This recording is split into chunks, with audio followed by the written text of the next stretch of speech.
Good morning, Raptor Freaks. Lexiot's here. It is Thursday. We're doing a Thursday Think Tank.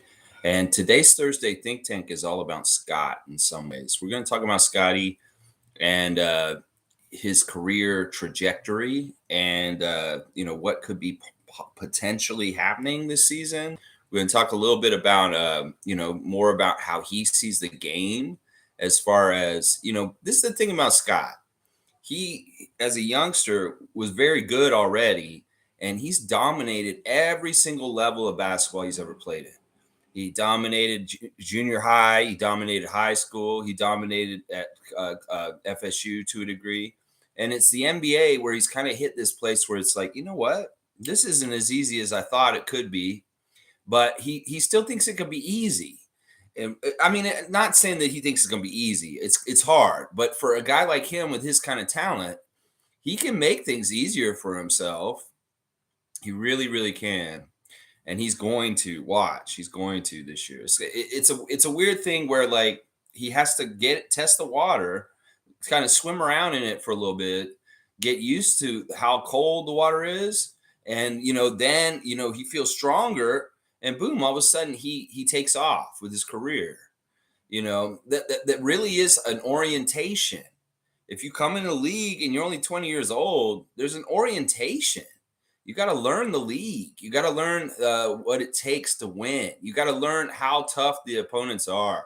You got to learn like all the bells and whistles, whether it's Scott Foster and his bullshit and the referees, whether it's how coaches coach and battle and then the NBA, all the things that you got to learn about the NBA, you got to learn. And, the first season was fun. It was a lot of fun. He's very good. He had a lot of natural talent. He had things happen easily in some ways, but he really wasn't putting his wants and his desires on the court on the implications of what happened in the game. Sure, he was helping us win. Sure, he was doing winning plays, but in some ways it was kind of like when it just naturally happened and not really him taking it and making it happen. Is more like, this is just the time, this is the spot, and boom, I'm going to do it, and I'm successful. And he had a lot of success in his rookie year. His year last year was perceived as a step back or just a step same, but that's bullshit. Y'all did not watch him. Instead of just doing what naturally came to him in the rookie season, that he tried more things in different ways in his second season in the NBA. There was a lot more shooting outside. Some people were critical of that. In some ways, he was exposed a weakness in his game because of his shooting percentage from the outside and people laying off of him, not respecting him outside. That's so disrespectful. And knowing Scottie Barnes, that pissed him off. He doesn't want to have people not respect him and lay off of him because he's a bad shooter outside.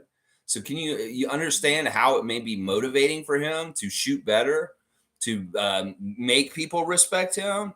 I think that's what he's done. There's a clip from practice yesterday where Scottie makes 13 straight three-pointers from the corner. And, I'm telling you, I know these training camp clips are always kind of look good or really like good stuff is happening in them. They don't show all the bad stuff unless you're the Celtics and you want to show Jaylen Brown dribbling with the left hand standing on the sideline. But most times, the propaganda coming out of training camp is all the good and great stuff.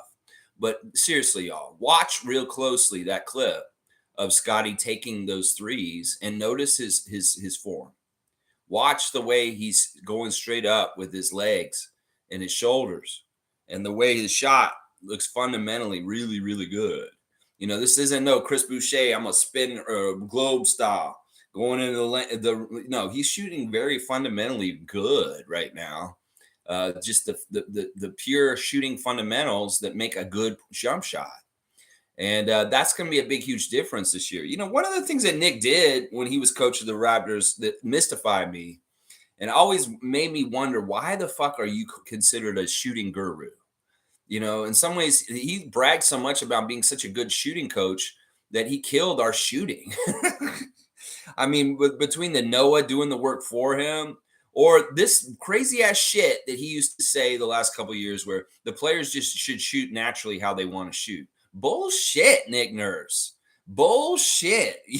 You can look at guys like Chris Boucher and Scottie Barnes and their whack ass crazy shots, way they were holding their arms and bodies and way they shoot the ball, and that's not good fundamentals. These guys would shoot better if you taught them how to shoot with a better fundamental form.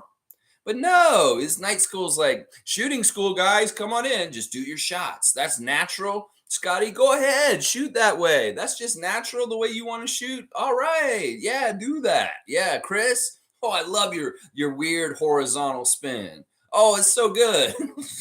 No, no, and no. And it may be Nick got fired and we came in and we're like, you guys aren't shooting like this anymore. What the fuck? Why did he tell y'all to shoot natural like this? Y'all shots suck. We need to fix them. Yesterday, it was announced that Jama Mahlalela is going to be our offensive coordinator for our team. We speculated this a couple months ago, rightfully. Yeah, Monique and I said this when he showed up. This guy's going to be our offensive coordinator. Well, it's official. Announced by Darko yesterday. It could very well be the Jama. And Brian Macon and these guys all came up to Scott and they're like, look, you're going to shoot better this summer. We're going to make you shoot better. You got to work on your fundamentals and get your shooting form more fundamentally correct, Scott.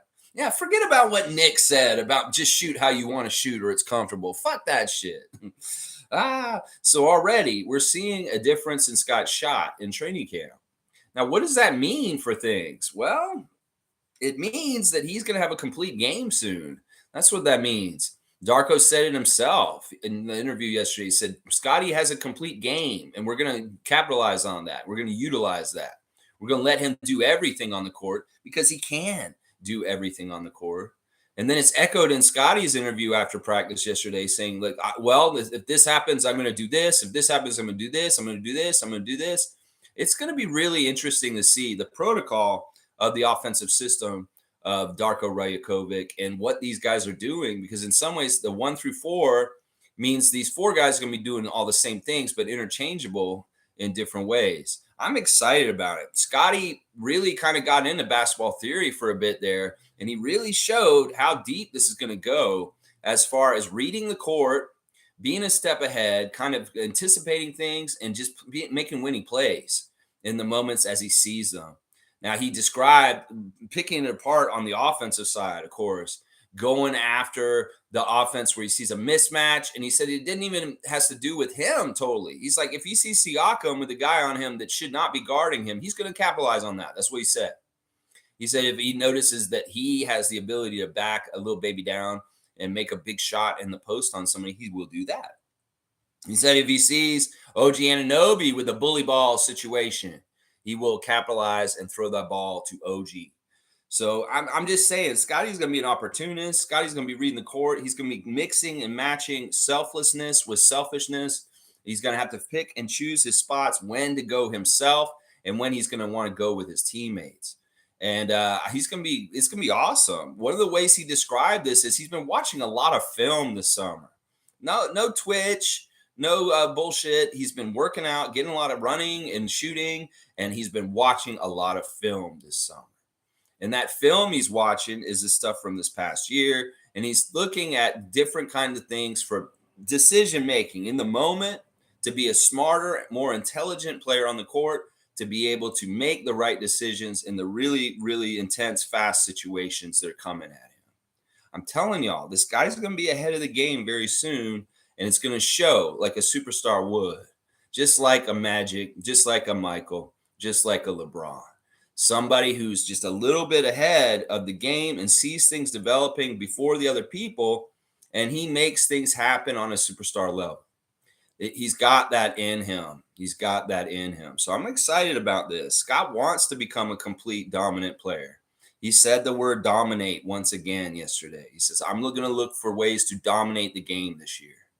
And people should be worried about this. He never said the word dominate in training camp last year or the year before. And he wouldn't use that particular verb if he wasn't trying to connotate something that he's like, I'm going to do things that nobody can stop, is what he's saying. And I believe he can. He's that kind of player. It really is. He's got to read every situation in a flash moment and pick it apart. pick it apart. And the great thing is he didn't just say on offense. He's talking about reading the situation on defense also.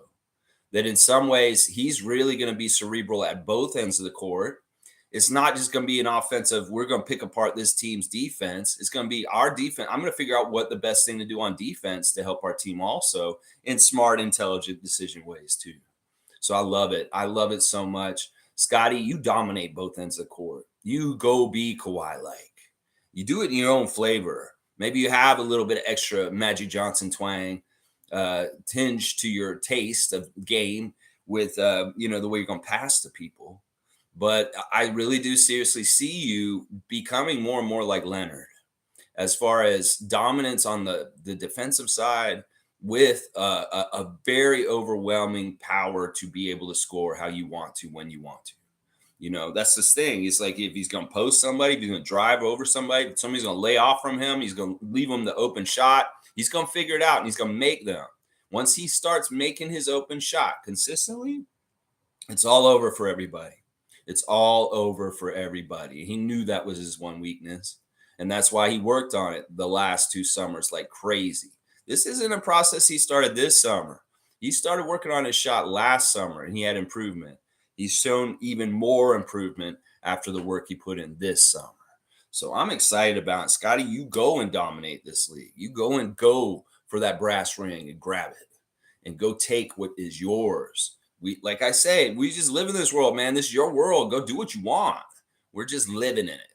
It's your world, baby. That's right. Let's go. All right, let's check out the comments this morning. We got Trevor J in here first. Commissioner Trevor J. Once again, I want to show off the great Trevor J Cup that we will be giving to the in-season tournament champion of our channel. That's right. It could be you that wins this great Trevor J Cup. Look at it. It's so blingy. Blingy. Yes. Thank you, Commissioner Trevor J. That's right. That's the Trevor J Cup awarded to an in-season tournament winner. That's right. Isaac Campbell is here. Get ready to rumble. Let's get ready to rumble. You know what? I've been brainstorming for my preview on Sunday, and you guys are going to see a new format to my previews starting this weekend on Sunday. So there's going to be a totally different kind of show. And Tommy, it's going to be really good for you because you're going to be able to do the chapters easier. Watch. So yeah, we're going to do something different this year, and we're going to have a kind of an order of doing things. It's going to be basically like, I'll go ahead and tell y'all watch me anyway. Who cares? I'm going to come in hard and fast with the mascot matchup first thing right off the top of my screen. So you're going to see me do that right away. And then we're going to do the ref report right away after that. Maybe do the injury report somewhere in there too. The lineup, the latest lineup news too. But we're going to get the regular preview stream stuff done right at the beginning, and then I'll do comments after I do the 3 sections, okay? So that's how we're doing it this year for previews, y'all. So realize I won't get right in the comments right away. We're going to take care of all the business we do right from the bat. Mascot matchup, latest lineup news, ref report, right in a row. Boom, boom, boom, and then comments. That'll be the format for previews this year. Just as in some ways I want people to get that information at the beginning, and then everything else after that is just the extra content afterwards. Yeah, there you go. There you go. Yeah, Trevor J saying, like, life teaches us all the struggles to overcome: pain, jealousy, rumors, happiness, forgiveness, and most important, how to live. I love what Darko says about Scottie, that he will make it hard in the next 3 years, give problems to a lot of players. Yeah, that's the plan. Darko has a vision for Scottie beyond this year. He has a vision for him for a while, and it's very interesting how Darko handles development with players. And we saw it with Precious in his interview yesterday. We're going to talk about that in a second. But first, yeah, life will teach you a lot of different things to you have a variance of life, just like hot and cold, sunny and cold outside with the weather. Well, there's good and bad days, and there's different feelings. There's pain, and then there's jubilation and happiness, and that difference is part of what makes life so beautiful in a way. That you need the two. Pain has a very important part to your life. It's something to teach you that, no, you don't want to go in that direction any further. You're holding something burning and it's burning your hand. It's supposed to hurt you. So you'll drop it. And yeah, those are both important aspects of things. Now back to Darko talking about Scottie, and also what Precious said in his interview yesterday. This is the thing. This is a ongoing long-term development kind of thing. Scottie said he wants to work with Darko for a long time, and they want to win a lot. They have a grand long-term scheme, and I love that. In some ways, I didn't feel like Nick had this with our players. That in some ways, just laying out a lay of the land, saying like, look, I want to take you as a player from here to there, and we're going to do it over this time period. That's better than, Nick just saying, yeah, go out there and play, guys. That kind of bullshit pissed me off, because in some ways it was lazy development. And as somebody pointed out recently, they're really happy Jama's back because they believe in our development better because Jama's back. They think that Jama is the common factor between our great 905 contingency of Pascal, Fred, Norman, Jakob, DeLon Wright, that whole period of time when we were developing and bringing up guys like crazy. Well, Jama Mahlalela was around our team at the time, and a lot of people give him credit for being part of that development force that pushed things on our team. And then when he left, development kind of dropped off when he went to Golden State, hung out with Steve Kerr for a little while over there. Well, he's back, and hopefully this will change. Hopefully we can see better development with these guys. What Precious said was very interesting. They were trying to pigeonhole him in the interview, the media. And Precious, once again, he is this unlimited mindset. He doesn't limit himself. And I love him for that. In some ways, everybody's tried to limit him, whether it's the Heat in his rookie year, whether it's Nick Nurse, and some of the ways he used him last year. Nick did unlock him a bit. He did for sure. But in some ways, I feel like there's something even more open and special for Precious down the line because Darko's presence is here. The media was trying to pigeonhole, as I said, trying to say, this is what you're going to be this year. You're going to be the backup to Jakob. You're going to be playing in the high post and kind of passing. And Precious is like, yeah, we've been getting together. We're learning what I can do, and he's learning what I'm learning what he wants from me, and we're talking about it. But yeah, I can't tell you specifics or anything like that or how it's going to happen. But one of the interesting things Precious said is like, we haven't decided what kind of player I'm going to be. This is the thing. In some ways, like with Darko's development record of like getting such great things out of Jaren Jackson Jr., Desmond Bane, people like that in Memphis, there's some things with Precious that could really dramatically happen that I don't think we're aware of. As far as if they really start unlocking him and really get in, there's a lot of trust and there's a lot of interesting things happening. Precious could get really, really unlocked this year. The Darko is that kind of guy that unlocks dudes. And if you just really think about the talent that Precious has inherently in him, if you can unlock him further, there's some very dangerous things that can happen to the rest of the league. And the same thing could be said for Scottie. I love that he said that. He's going to make it hard for the rest of the league over the next 3 years. They're going to have a hard time figuring out how to guard him. And the way Scottie describes it himself is, if they do this to me, well, I'll just do this and beat them. If they do this to me, I'll just do this and beat them. It's like, it really is. He's got such good talent. He can beat anybody on the court. He's just got to realize whether he has to beat them with strength or with speed. And when he realizes who's guarding him, he's like, I can beat this guy with speed. I'll beat him with speed. I can beat this guy just by muscling him down and backing him down. I'll beat him with that. That's where it's going to get to with Scott, because any of those kind of things he can beat people with. And he's just got to analyze and figure it out, and he will. Watch. He's going to be reading matchups left and right all over the court, offensively and defensively. Precious, the sky's the limit. They have no set goals or guarantees for him. It's just let's go and just see what develops. Let's see what develops. That's the word, develops. I love it. I love it. I love it. I love it. Let's see what develops with Barnes and Achiuwa. Let's see what develops. That's right. Yeah, Dana's here. Good morning to Canadian Dana. Good morning to you, Dana. Always good to see you. MSJ's here. Good to see Chris. I have to say, as I've been saying, the process of Scottie Barnes, the point guard, starts now. In a few years, we'll be done. Darko is the right coach. He sees this. Scottie is free of Nick and Fred. Good. Pascal will play team ball. I'm going to have to disagree with you, Chris. He's not going to be our point guard. That's the thing. This is the fallacy. Everybody keeps thinking he's going to be our point guard. He's not going to be our point guard. And he shouldn't be. He shouldn't be. Just because he self-identifies as a point guard doesn't mean he should play point guard. Just because the fans want him to play point guard doesn't mean he should be playing point guard. He's not going to be actually playing point guard. This is the big thing. Everybody thinks he's going to be, but he's not. He's not. He's going to be playing point guard just as much as Gary's playing point guard, just as much as Pascal's playing point guard, just as much as OG's playing point guard, just as much as Precious could be playing point guard in some ways. This is the thing. They're all 1 through 4. Whoever gets that rebound can turn around and bring it up themselves, or they can look up the court and try and throw that ball all the way down there to somebody who's open down the court. And it doesn't have to be Scottie. It could be any one of them.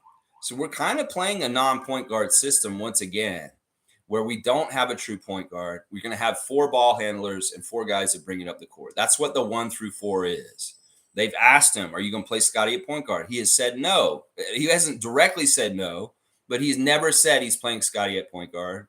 So don't expect this. And let's stop using this term, actually, in some ways. I advocated a couple of years ago to stop using positions with the Raptors when we started Vision 6-9. There's no reason to say somebody's the shooting guard, the point guard, or whatever when all the guys are interchangeable and they're all doing the different roles. And this really is what's happening here. Scottie is not our point guard, guys. And even if he puts it on his bio on social medias and all his little fans want it to happen, it's not going to happen, at least not now. There may be a stage in his career where it is very evident he's straight up the point guard, but it's not going to be this year, y'all. It is not going to be this year. And don't hold your breath. It may never actually happen that way. I predict this, Chris. This guy's going to be so good with the ball in his hands and scoring himself. He should not be the point guard because he's just the better weapon is with him being the guy catching the ball and scoring. And I think that's what Darko said more of anyway, that he wants him to have the ball in his hand and not trying to distribute. So, yeah, be careful with that because seriously, that noise is going on right now and it's unnecessary because he's not going to be the point guard. And it may make people upset. It may very much make people upset. And it's stupid. Honestly, it's stupid. It's a label. Let's just put it that way. All right, let's see. Top of Top is here. Good morning. Is Malcom Brogdon a suitable Raptors target? I don't love his injury history, but he played 67 games last year. Clips might want him, but I think they're still waiting on Harden. Yeah, some of these teams, I don't understand how they can get so many people and just keep adding people like this. Like Phoenix, you're weird how you've done things. It seems like y'all already have your cap filled, Clippers. How the hell are you going to get somebody else and add to it? Like that, I don't get it. I really don't get how these teams manage to work in these kind of ways. Are they just paying crazy amounts of payroll and then a lot into luxury tax? I don't know. I don't get it. I'm passing on this. It really is this point, Top of Top. We've gotten and landed in Vancouver. We've had 2 days of training camp already. We are trying to integrate a new coach in his system. We don't need to add new players in the middle of training camp. So, yeah, let's just be happy with our roster right now going in the season. And, if there's adjustments to our personnel during the season, Masai and Bobby make changes, then we'll see that. But don't expect anything right now. They want to use the continuity of who's there and everybody showing up and working with who they've got right now. And Brogdon's not really in the cards.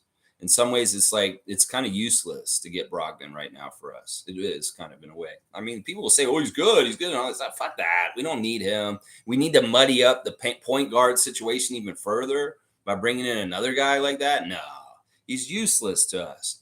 And honestly, we don't need any kind of more shakeup. We're already set, and we're already setting up our team. And bringing in new people, even more, just all of a sudden in the middle of it, that might hurt the process right now. So I don't think this will happen. Tom Duke saying, Darko and I are going to be on a long ride together. We're going to make things happen. Amazing things happen. That's the quote Scott said directly. Thank you, Tom. And thank you for making Kyle Lowry Mr. T. It's funny looking, Tom. Tom made the Mr. T, the Kyle Lowry with the mohawk. I appreciate that. I'll probably put it on my fantasy team very soon. Yeah, Darko and I are going to be on a long ride together. That is what you want to hear from your franchise player. And it's a couple of different things that I like about it. First of all, he envisions a long history with Darko of winning championships and having good accomplishments. That means Darko's here. That means Scottie's here in Toronto too. And that means that he really does see himself having a long future in Toronto. And that's what we want to hear from our young budding franchise player, Scottie Wayne Barnes. So yeah, I love that quote. And when he said that, I was like, "Yeah, Scott, that's right. That's right. That's the thing. He knows it's a process. He knows there's gonna be ups and downs. He knows it's not gonna be totally smooth right away. But when they get it going and they figure it out and they start playing really in sync, look out. Look out, NBA. That's right. I love it. I love it. They're gonna make amazing things happen. That's right. I love it so much. And that may have been the quote of the day yesterday. That's right. Top saying Brogdon would provide good insurance to our guard situation if Scottie isn't ready. He adds another ball handler. I would do it if the price isn't a first round pick. No, I wouldn't do it. It's a waste. We got Dennis Schroeder. Dennis Schroeder is in this role that you're talking about for Brogdon. We don't need somebody else. We've got a very good point guard named Dennis Schroeder. And once again, I'm going to say it. Scottie is not our point guard. He's either a small forward or a power forward. And you guys can want him to be the point guard all you want, but that is not his position. Darko did not say, I'm playing Scottie at point guard at any point since he's been hired. And they've been shying away from that question. When people say, what he says is we're going to run a 1-3-4 system. So let's listen to them. When they're saying what they're saying, Scottie is okay with it. He's a team player, just like Siakam. He's excited about a new system and a new promise for a possibility of winning because that's all he cares about. He just wants to win every single game. As he said in the interview yesterday, I want to win every single game. I hate losing. I don't want to lose ever again. If I can win every single game for the rest of my career, I will, damn it. I will do my best to make sure the Raptors never lose a game again that I play. That's what he's saying. That's what he's all about in his head. Well, if the coach tells him, it's like, well, you're better off for us being more like Kawhi, backing people down and shooting little short shots over them that they can't stop. Yeah, he's going to do what's best for our team instead of being, Magic Johnson 2023. He may do that. He's going to do that to an extent for sure. But there's balance to Scottie's game. Y'all need to realize he's not just a straight up point guard. In some ways, he's an everything on the court guy. And you can't just pigeonhole him to one position. This man can play center. So you might need him playing center at defense for a couple of possessions. Or you might need him down in the paint just to get another different body on Jokic for a little bit. It's that kind of shit that's going to make him not be a true point guard, y'all. He's just too versatile. He's too good. He's too big. He could be mad at himself for it. Scottie, you can't be a point guard because you're too big and strong. It's your own damn fault. You grew up too much. Yeah. Cool Cat's saying, good morning, Raptor Freak crew. Good morning to you, Cool Cat. Always good to see one of the best Raptor Freaks around. My friend, Cool Cat. I love it. I love it. I love it. G saying, Scottie is speaking with more confidence. He has definitely worked in public speaking. Also, did you see he hit 14 threes in a row? Yeah, it was a beautiful thing, G. And yeah, he has more confidence, but I don't even know if it's this public speaking. He's still doing the ums, and he's still like kind of awkward doing public speaking, but he's confident in himself for what he's going to be bringing to the NBA season this year. It really is. Listen, you know how it is. If you work on an assignment for school and you go above and beyond and you kick ass on that report or that presentation or whatever you got to do for school, you're ready to present it. You're like, I want to show y'all all my hard work and just how much I know this subject at this point. I researched the hell out of this. I read so much stuff. I'm an expert on frog cloning now. Yeah, come and ask me. I learned so much about frog cloning. You can ask any question about that subject and I will be able to answer it. Well, Scottie feels like this right now. He works so hard in the offseason on his shot, on watching film, on running up and down the court in reps, that he is ready to show off his hard work this season in the progress of how much better a player he is. And that's what we got to be ready for right there. I love it so much. Oh, my God, I love it so much. Fiercey saying, good morning, fam, and happy Thursday. Happy first Thursday to Fiercey Salsera, great Raptor freak, and Scottie Barnes, Twitch family, 2022. That's right. G saying he worked on public speaking. Yeah, I think so. I don't know. He practices it all the time. He's probably just working on it while he's doing interviews. I don't know. In some ways, he's still about the same place and some of the stuff he still does. I was thinking about it for a second, Gio. It's like, he's more mature and more confident as a person, but not necessarily as a public speaker in some ways. He's still kind of hesitant. He doesn't trust interviewers. He's always waiting for them to ask a question that's like a curveball.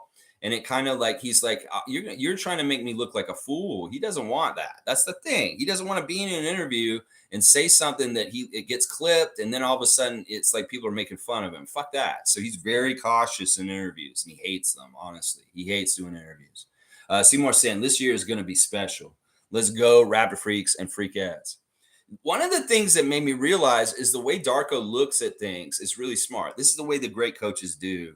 They don't know what their team is going to develop into, so the sky's the limit. And Darko's looking at his team and analyzing the last couple of days and the first couple of days of training camp, and he's thinking about like big picture. He's thinking about a journey that a team goes on over an NBA season. And in some ways, he like sees potential for these guys if they meld and they do certain things. Why limit yourselves for what you can achieve this year? It may be not necessarily in the cards that we're competing for a championship this year, but it may be that we are. That's the thing. We can't limit ourselves with negative thinking and say, oh, well, there's no way they're going to win a championship. Well, a lot of people thought that almost all the entire 2019 season. And we did win a championship that year.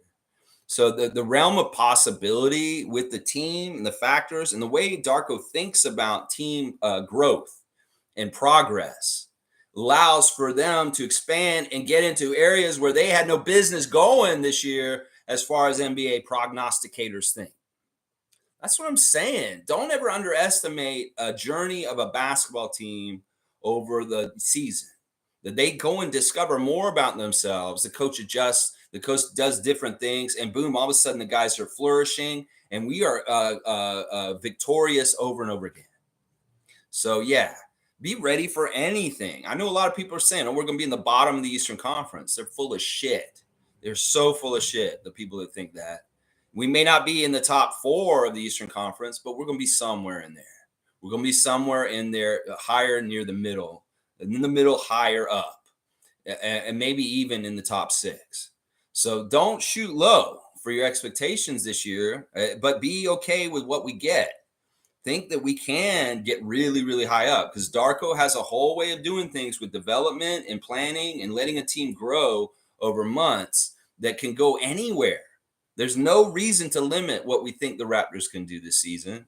A lot of it will have to do with how well Darko's system is successful for winning and how quickly these guys buy into it and start doing it efficiently and effectively.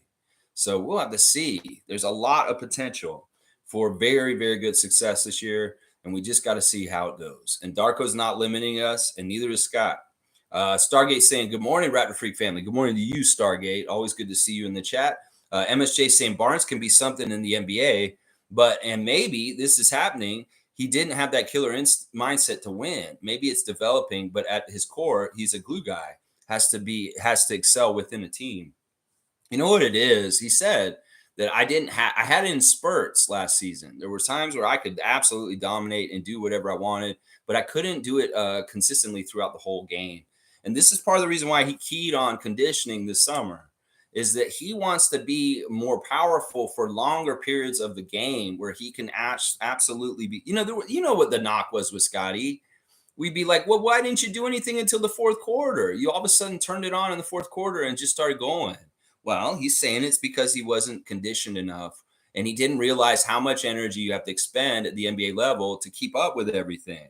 So that's what he did. He upped his conditioning. And this year he's planning on having longer stretches where he's very dominant in doing whatever he wants to do. And that's going to be the thing right there. The killer mindset thing was always there. It's just in some ways, his first 2 years on the team, he's under the leadership of people like Fred and Pascal and other guys have been around, and they're the ones who take that mantle to try and win in these tough times. Well, in some ways, we need to give a little bit of that baton to Scott this year, especially since Fred's gone, and somebody's going to have to do this. So we're going to have to see if Scottie can take us home. with big baskets in the last 2 minutes of the game to win us games in clutch. That is what I want to see, is like this dude can be in such good shape, the conditioning. If he's not tired at the end of the game, other people are tired, and he can dominate at that time of the game. That's what's going to help us, is if he still has the juice in the last 2 minutes, other guys are lagging or flagging on the other team, and boom, he's capitalizing, he's kicking their ass, and he's bringing us home to win the game. He realized this. This is what one of the things he talked about. Watching all the film and seeing all this stuff, he realizes there's opportunities for him to step up and take over and dominate. And that's what we're going to hopefully see this year, is Scottie showing a lot more energy on the court and able to play at a high level for more of the 48 minutes of the game.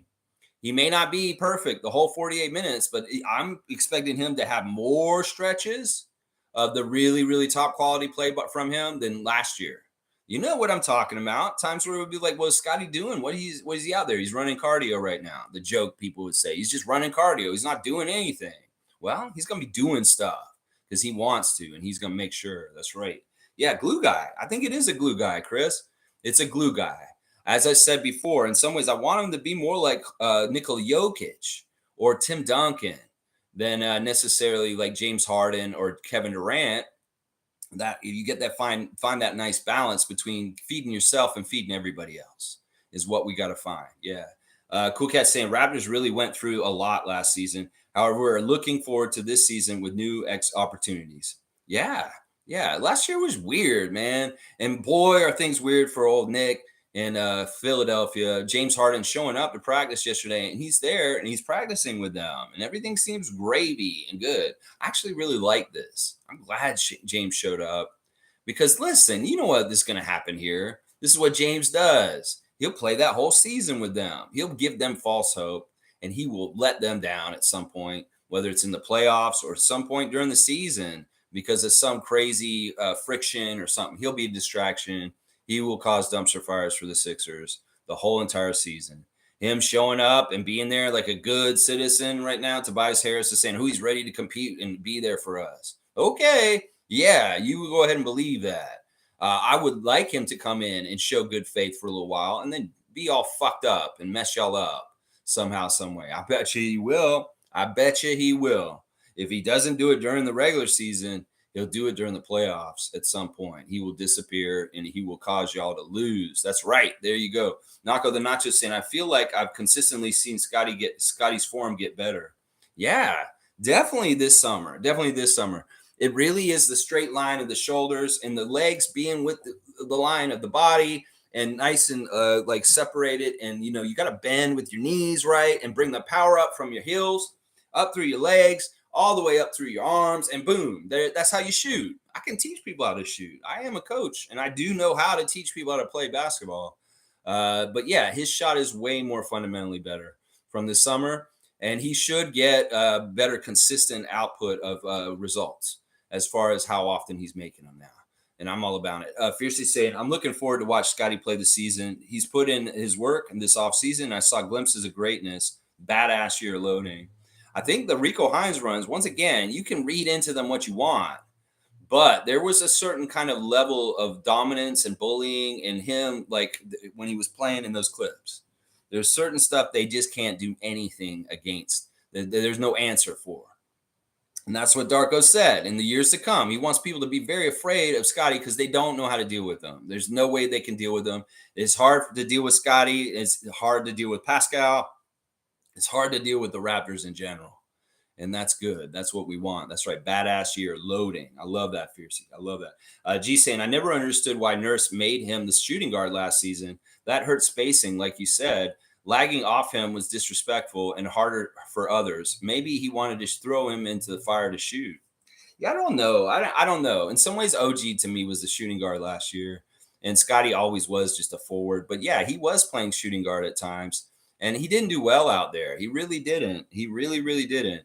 And that was where a lot of criticism of Scott came from, was his poor outside shooting. And that's going to be changing this year. They leave Siakam and Scott out there. They're going to pay for it. They're going to pay for it this year. They're definitely going to pay for it. There's a criticism coming out from, Vivek Jacob is on the new Confederacy of Dunks. And honestly, Vivek Jacob, I've never been a big fan of him. And half the time, I feel like he's just kind of this Eeyore motherfucker. Just like, oh, but they're the. Well, he has a lot of criticisms of Jakob Poeltle and us getting him. He's talking about spacing. He's talking about all this other bullshit. Listen, motherfucker, there's not one set cut and dry way of doing things. I feel like in your mindset, Vivek, that every team has to get to winning the same way. That if we don't have the exact same formula as other teams in the NBA, there's something wrong with us. That's bullshit. And sometimes you get more powerful and more creative by having a team that's a little unorthodox. Now, you can talk about Jakob not fitting in with our team, but you're full of shit. He's going to be so good for us this year. And honestly, I'm going to come after you when Jakob is a huge success this year. Because the things that you've been saying about the Jakob Poeltle trade and the Jakob Poeltle signing this year have been unfair and a little too early. So when it comes around, the reality shows, Vivek Jacob, I got some receipts for you. We're going to talk about with Jakob Poeltle, all right? We're going to do that, yeah. A great example of an unorthodox team build that wins is a team like, Kyle and Fred playing point guard, 2 point guards back in the backcourt. You can have a little small lineup like that. There's all kinds of different ways you can do basketball, Vivek. Sorry, bro. And just because Jakob doesn't have an outside shot and he's not the stretch center that you wanted, yeah, you can see how this works. You can find out. Sometimes you got to be a little bit more in depth as far as thinking, what are the answers for this perceived problem that you've made up on Confederacy of Dunks this week? Yeah, we're going to see. And I'm going to come back around and talk to you about Jakob Poeltle when we're done. Yeah, when we're done. When we see Jakob play a little bit and we talk about all the different things that are going on with this team, yeah, we're going to talk about this some more. Yeah, we will. That's right. That is right. Yeah. Randolph Phillips is saying, blessings, beloved Raptor Freaks, most informative gang. Life is worth living. So much amazing things to look forward to. So much great things to experience. Raptors basketball add to the excitement. Thank you, Randolph, for your blessings. And yes, thank you for blessing us with NBA season coming up quick. In fact, there's actually a game today, guys, in Dubai. The Mavericks are playing in Dubai today. I forget who they're playing, but there is a game today starting off the preseason. So the NBA is here. We have our first game on Sunday. I'm excited about it. I feel so bad for the Blue Jays. This sucks. Absolutely sucks what happened yesterday. And, that the talk about Toronto and sports, city, all that bullshit, I hate that. Let's keep this separated. The Blue Jays don't have that same kind of stuff the Raptors have, and definitely not the same stuff that the Leafs have. So, yeah, there's different mentalities. People want to say, oh, this is a choke city or whatever that, but fuck that shit. We're not doing that. Not doing that. And don't compare our play-in failure this year to this or this or this. Seriously, don't do that. They're all separate incidents. And honestly, any kind of polls about which is worse, the Leafs going out or the Raptors losing the way they did, or the Blue Jays, just why? Why are y'all doing that? Seriously, let's have more pride. We have good winning teams here that make playoffs is what you should be saying. That's what you should be saying. But it's never good enough to Toronto. Number one or bust. Who the fuck are you? Ricky Bobby? Motherfuckers? Number one, only number one, man. Come on, man. Number one. Yeah. Can't you be happy the Blue Jays had a successful season and they got to the postseason, even if it was just for 2 games, they got put out? Can't you be happy just enjoying the ride? What did we learn from the Blue Jays season? That metrics maybe are too heavily relied on? That's what I'm hearing. That people are maybe you looked at formulas too much and you didn't just think about regular, real baseball and make decisions from that instead. I think that's where they went wrong, that they went too over in the metrics. Should have just thought about baseball in baseball terms instead of the numbers. Instead of the numbers, Blue Jays. That's what I'm hearing today. That's what I'm hearing. Some questionable calls with personnel and taking people out and stuff like that. Yeah, that's what I'm hearing happen. I didn't watch the game. I didn't watch it because when I watch them, they lose for sure. I watched the box score on the first game and they lost. And I was like, oh, crap, I can't even watch the box score. They'll lose. So I didn't pay attention to them at all yesterday, hoping they'd win, and they still lost. It's too bad. I feel so bad for Blue Jays Nation. It's such a weird thing. You play like 160 games, and then you get to this and lose 2 games and you're out. That sucks. That sucks. It's tough. You got to be a real one to be a real Blue Jays fan. I appreciate all y'all out there. See, I'm not totally a real one. Obviously, I'm not watching the games. I'm not Blue Jays freak, but I appreciate the people that are real ones for the Blue Jays team and not fair weather fans that root for them year in, year out, whether they're good or bad. I appreciate y'all. And I am a true Blue Jays fan in my heart, and I want the best for them. I don't have any other team in the MLB that I love more than the Blue Jays. And that is my team. That's right. Stargate saying, look at Tyrese Halliburton's shot or Lonzo's shot. What do you mean? Like, as far as their fundamentals? Lonzo's shot is ugly from what I remember. And I don't remember Lonzo's shot, Stargate, because it's been so long. How about that? Halliburton, I don't know if he's the best example. I don't know. He's a really good shooter, though. Mo's here. Good to see superfan Monique Lawrence. Good morning, Raptor Freak family. As I said, everyone's gelling well with Darko. It feels like that. I feel like he's getting he is a people's person. And these people like him. I can tell Scott really likes him already. You can tell Scott really does really like him. Gary obviously really likes him. Dennis is a huge fan of his. You know, Dennis said this. He's like, I've broken bread with him.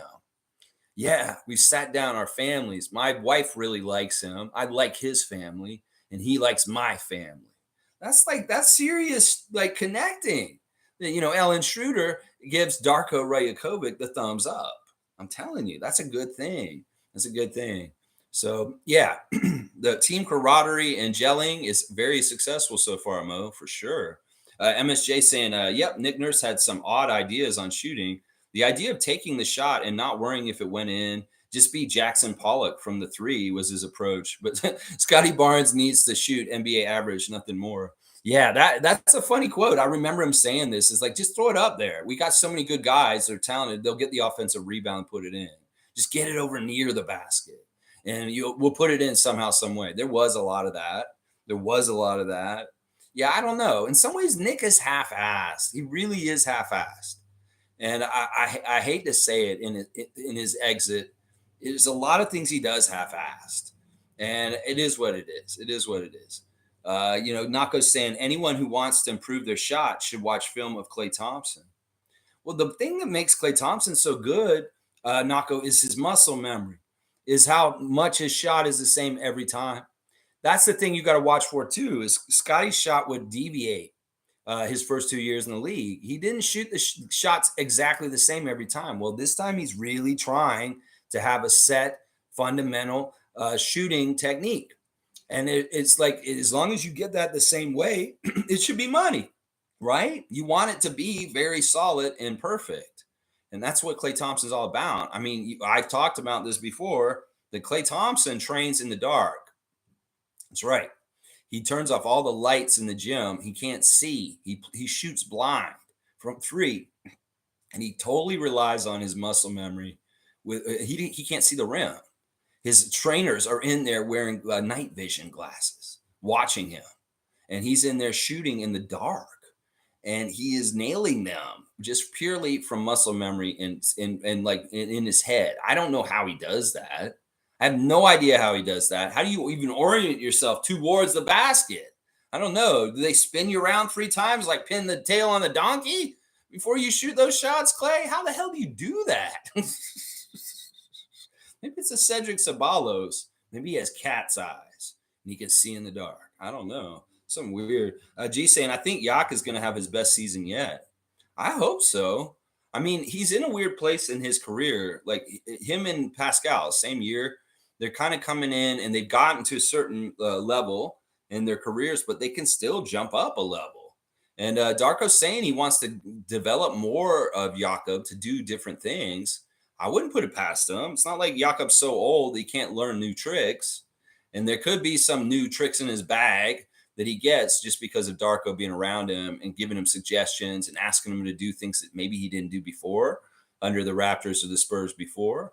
Who knows? It could be very well that's part of it right there. It could very well be that he's such a hub for our offense that may be part of the reason why he's going to have one of his best years ever. We'll have to see. Cowboys saying, good morning, Lex. Bam, and Raptor Freaks. Let's go, Raptors. That's right. OG, Gary, Pascal, Scottie. Is that Scottie yelling? Precious. I love to see Precious is in the chat now. There's a Raptor. There's me. There's Mo. And there's Darko. That's right. Me, Mo, and Darko. That's right. I love it. Top saying, who do you think can break through from the 905 to join the big club if we don't make another trade? Javon Freeman, Liberty, Marquise, Maker, or someone else? Well, it's most likely to be one of those two-way players. I don't think it'll be Ron. I think it will be one of those two guys you mentioned there, either Marquise or Javon Freeman Liberty. In some ways, Freeman Liberty has the most easiest route to get into the Raptors main squad, partly because he's a baller and a shooter and kind of fills up the hoop. Now, Marquise is also, but you take in that height disadvantage, and it may be harder to get him assimilated into the NBA proper right away.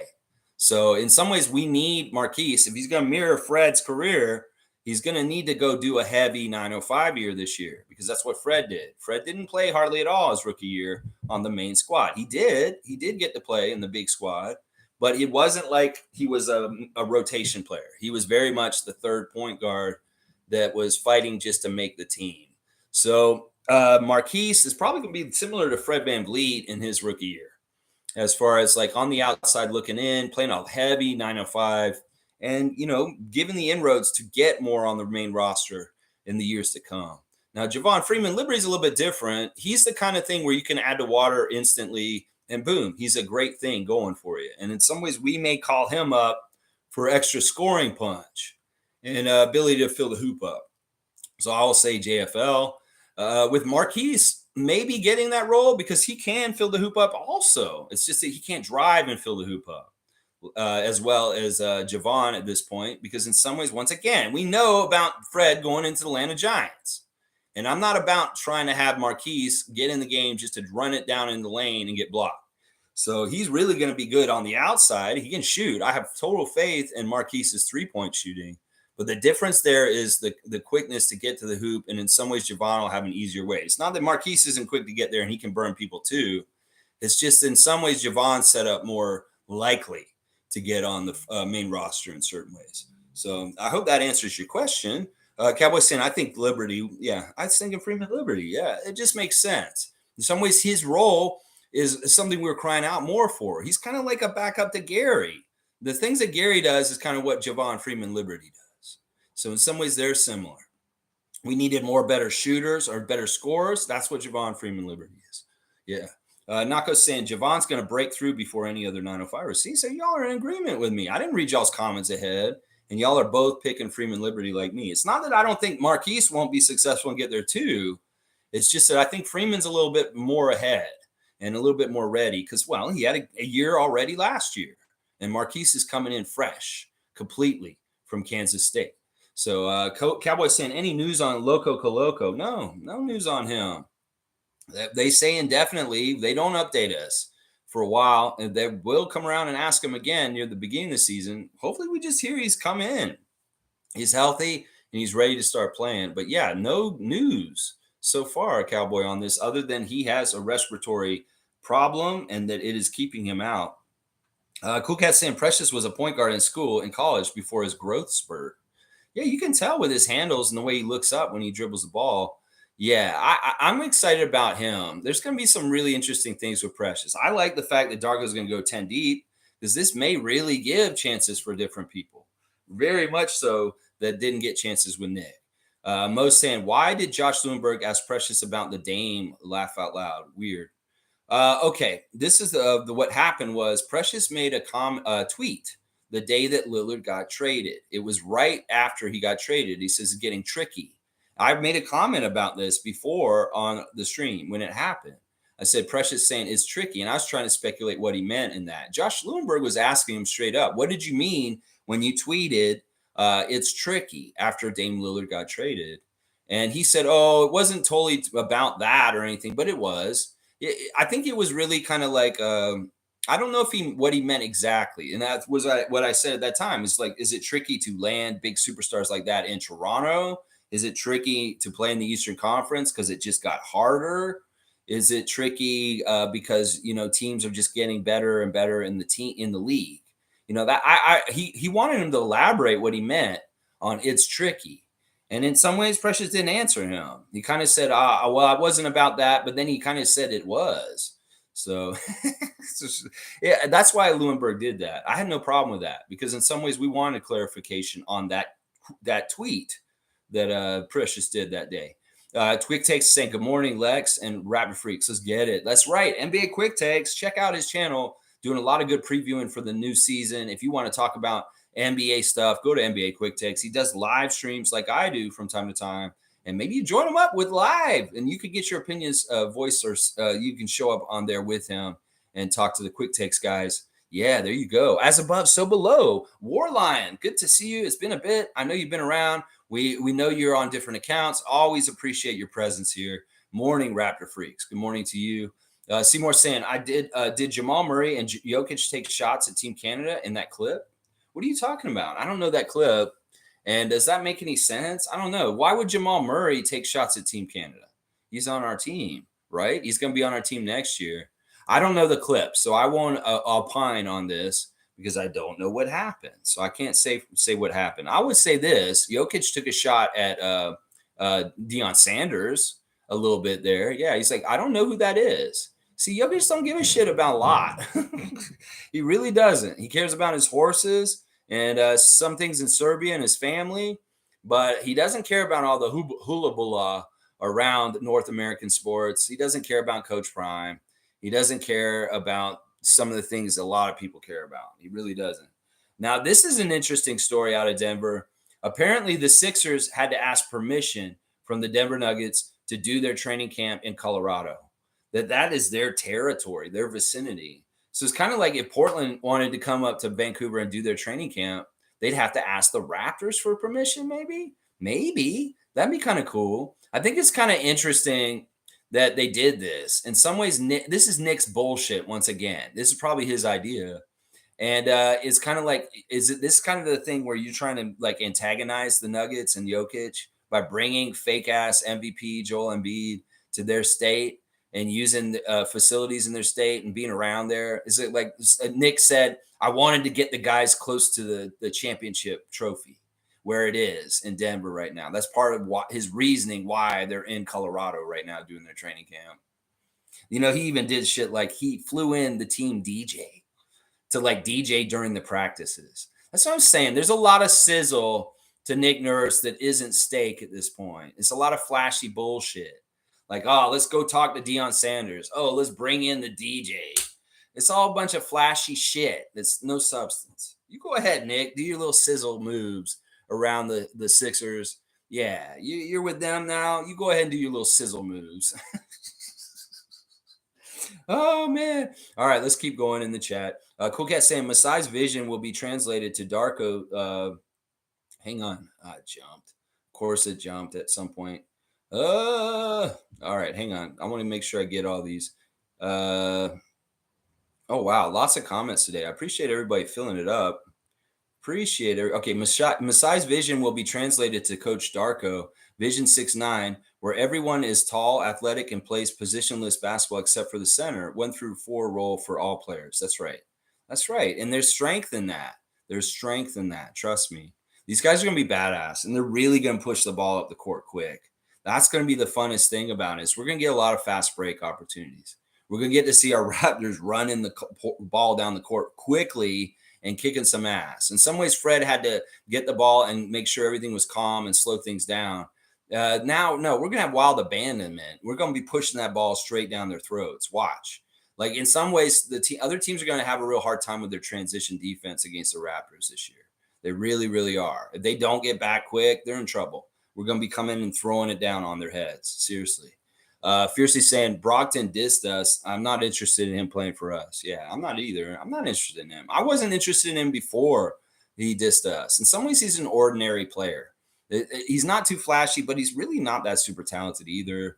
And in some ways, it's like I'd much rather have Dennis. If we're going to pick between point guards, I'd way rather have Schroeder than Malcom Brogdon. I mean, there's a lot of things about Schroeder that are exciting. And he drives people. In some ways, I don't like how Brogdon turned on the Celtics so quickly.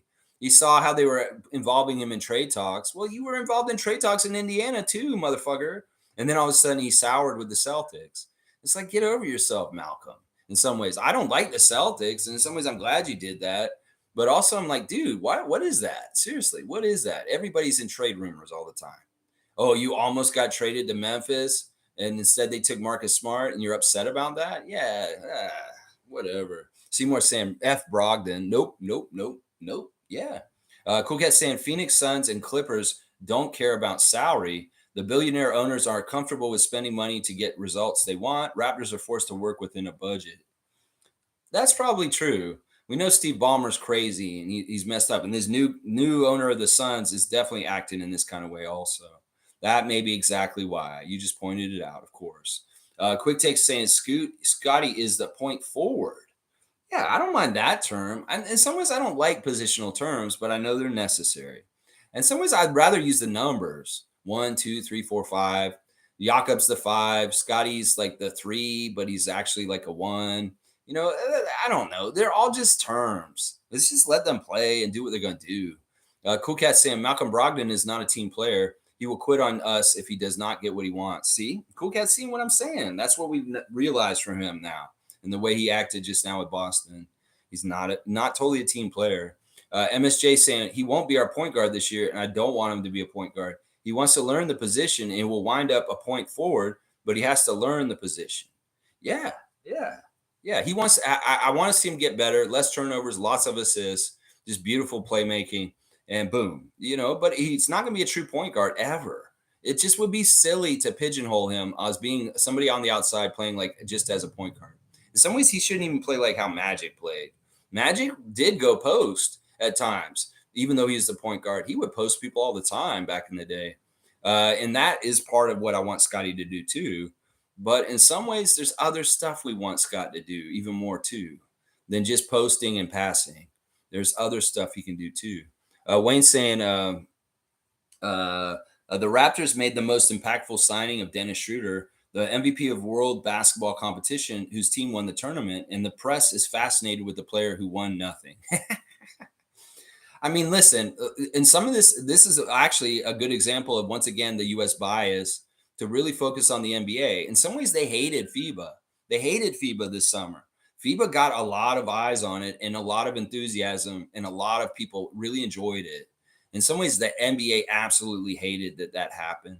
In some ways, they hated that the U.S. failed like they did, because it really indicted the NBA as being an inferior product for basketball around the world. It really unveiled it, like saying, you know what? There is better basketball out there, and the NBA's product sucks. It's going downhill. So in some ways, they poo-poo it and they hide it. And even the players that are part of the institution of the NBA poo-poo and put it down. Oh, that doesn't matter anyway. So what if U.S. lost? Who cares? It's that kind of attitude. Well, you did lose, and that basketball was really entertaining, and that's the secret they don't want to let out. Now, here's the interesting thing. Can the Raptors be some sort of in-between FIBA and NBA play?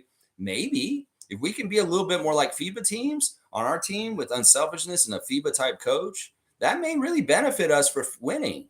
There's a reason why Jokic was the MVP of the finals, and his team was the best team this year, because he played the most FIBA-style kind of game from such a dominant player.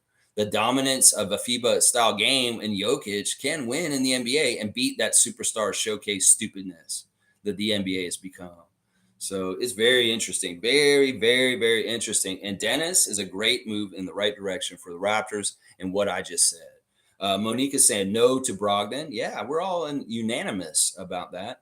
Stargate saying, again, as I said yesterday, we cannot function or do business like any of them down there. Comparing what those down there teams do to what we do is pointless. We are the most different team in the NBA. Yeah. Yeah. And the more we talk about this in the fan nation, Stargate, the more people will actually start buying into it and realizing it, instead of just being like, well, why didn't we get Lillard? Well, he didn't want to play here. And in some ways, our hands were tied. And what can you do when it's like that? Seriously. G saying Scottie Dominator Barnes can be called the Dominator, like Giannis is the Greek freak. Him saying dominate did stand out in the interview. It's a big, strong word. And that word in the NBA is like for people like Shaq or Wilt, people like that, dominate. And in some ways, if you're going to dominate, that means you're going to be like taking over the games, forcing your will in the games, and you're going to make the outcome the way you want it to be. And that's what I'm saying. He has the powers to do this, and he has a gumption. He really likes winning. Well, put it in your own hands, Scott. You make sure we win. That's what he's saying. He's like, I don't like losing. I don't want to lose ever again. Well, put it in your own hands and make it happen the way you want it to. And we'll all love you and watch you even more because of it. We already love you and watch you. Well, we will be like, damn, Scottie is another level.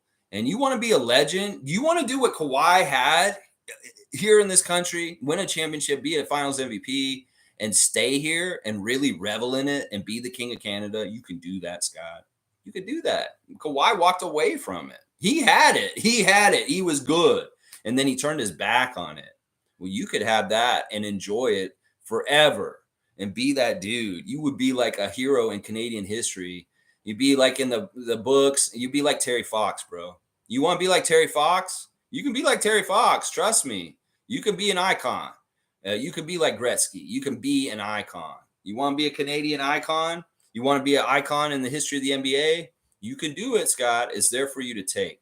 It's there for you to take. Stargate saying, just accept it, embrace it all, and support it. That's right. We are fans. We support our team. We don't criticize. What are we? Overseer of the front office? That we're like the people come in and check the whole company and make sure there's no extra people working there. An auditor. What the fuck are we? You think we're auditors? We're supposed to audit them on their job? No, we're supposed to sit back and watch with the popcorn and enjoy and, hopefully cheer our team to wins. No, you're not in charge of Bobby and Masai. You're not in charge of saying whether they're doing a good job or not. You guys can act like you're in charge for that, but fuck that. You're not. You're not. They're doing a good job. That's right. Seymour saying, Bobo thinks he's a point guard too.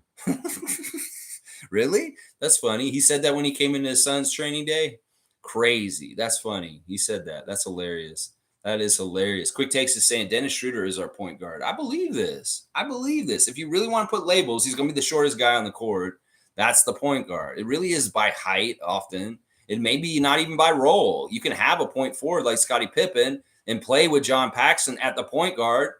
Scottie Pippen's the guy who's bringing the ball up the court and distributing, and John Paxson is the shortest guy on the court, but he's still the point guard, even though he's not getting the passes or passing the ball around. John Paxson's shooting the shot.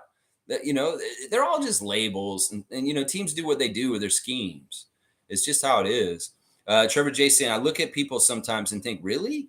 That's the sperm that won?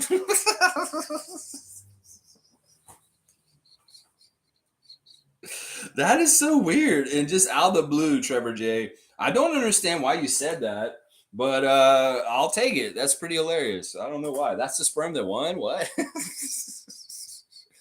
Cool Cat saying, I just want to enjoy the Scottie Barnes journey without expectations. Let it unfold. He will experiment with his skills, counter moves, etc. when he's scouted. Yeah, let them figure it out. Try and figure it out. And then that counterbalance. There's a certain snake that eats its tail of coming around with the process of adjustments in the NBA.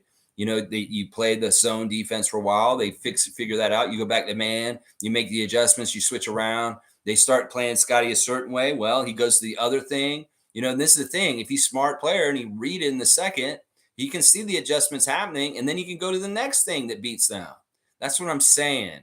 He's got to really stay a step ahead of the other team scheming for him.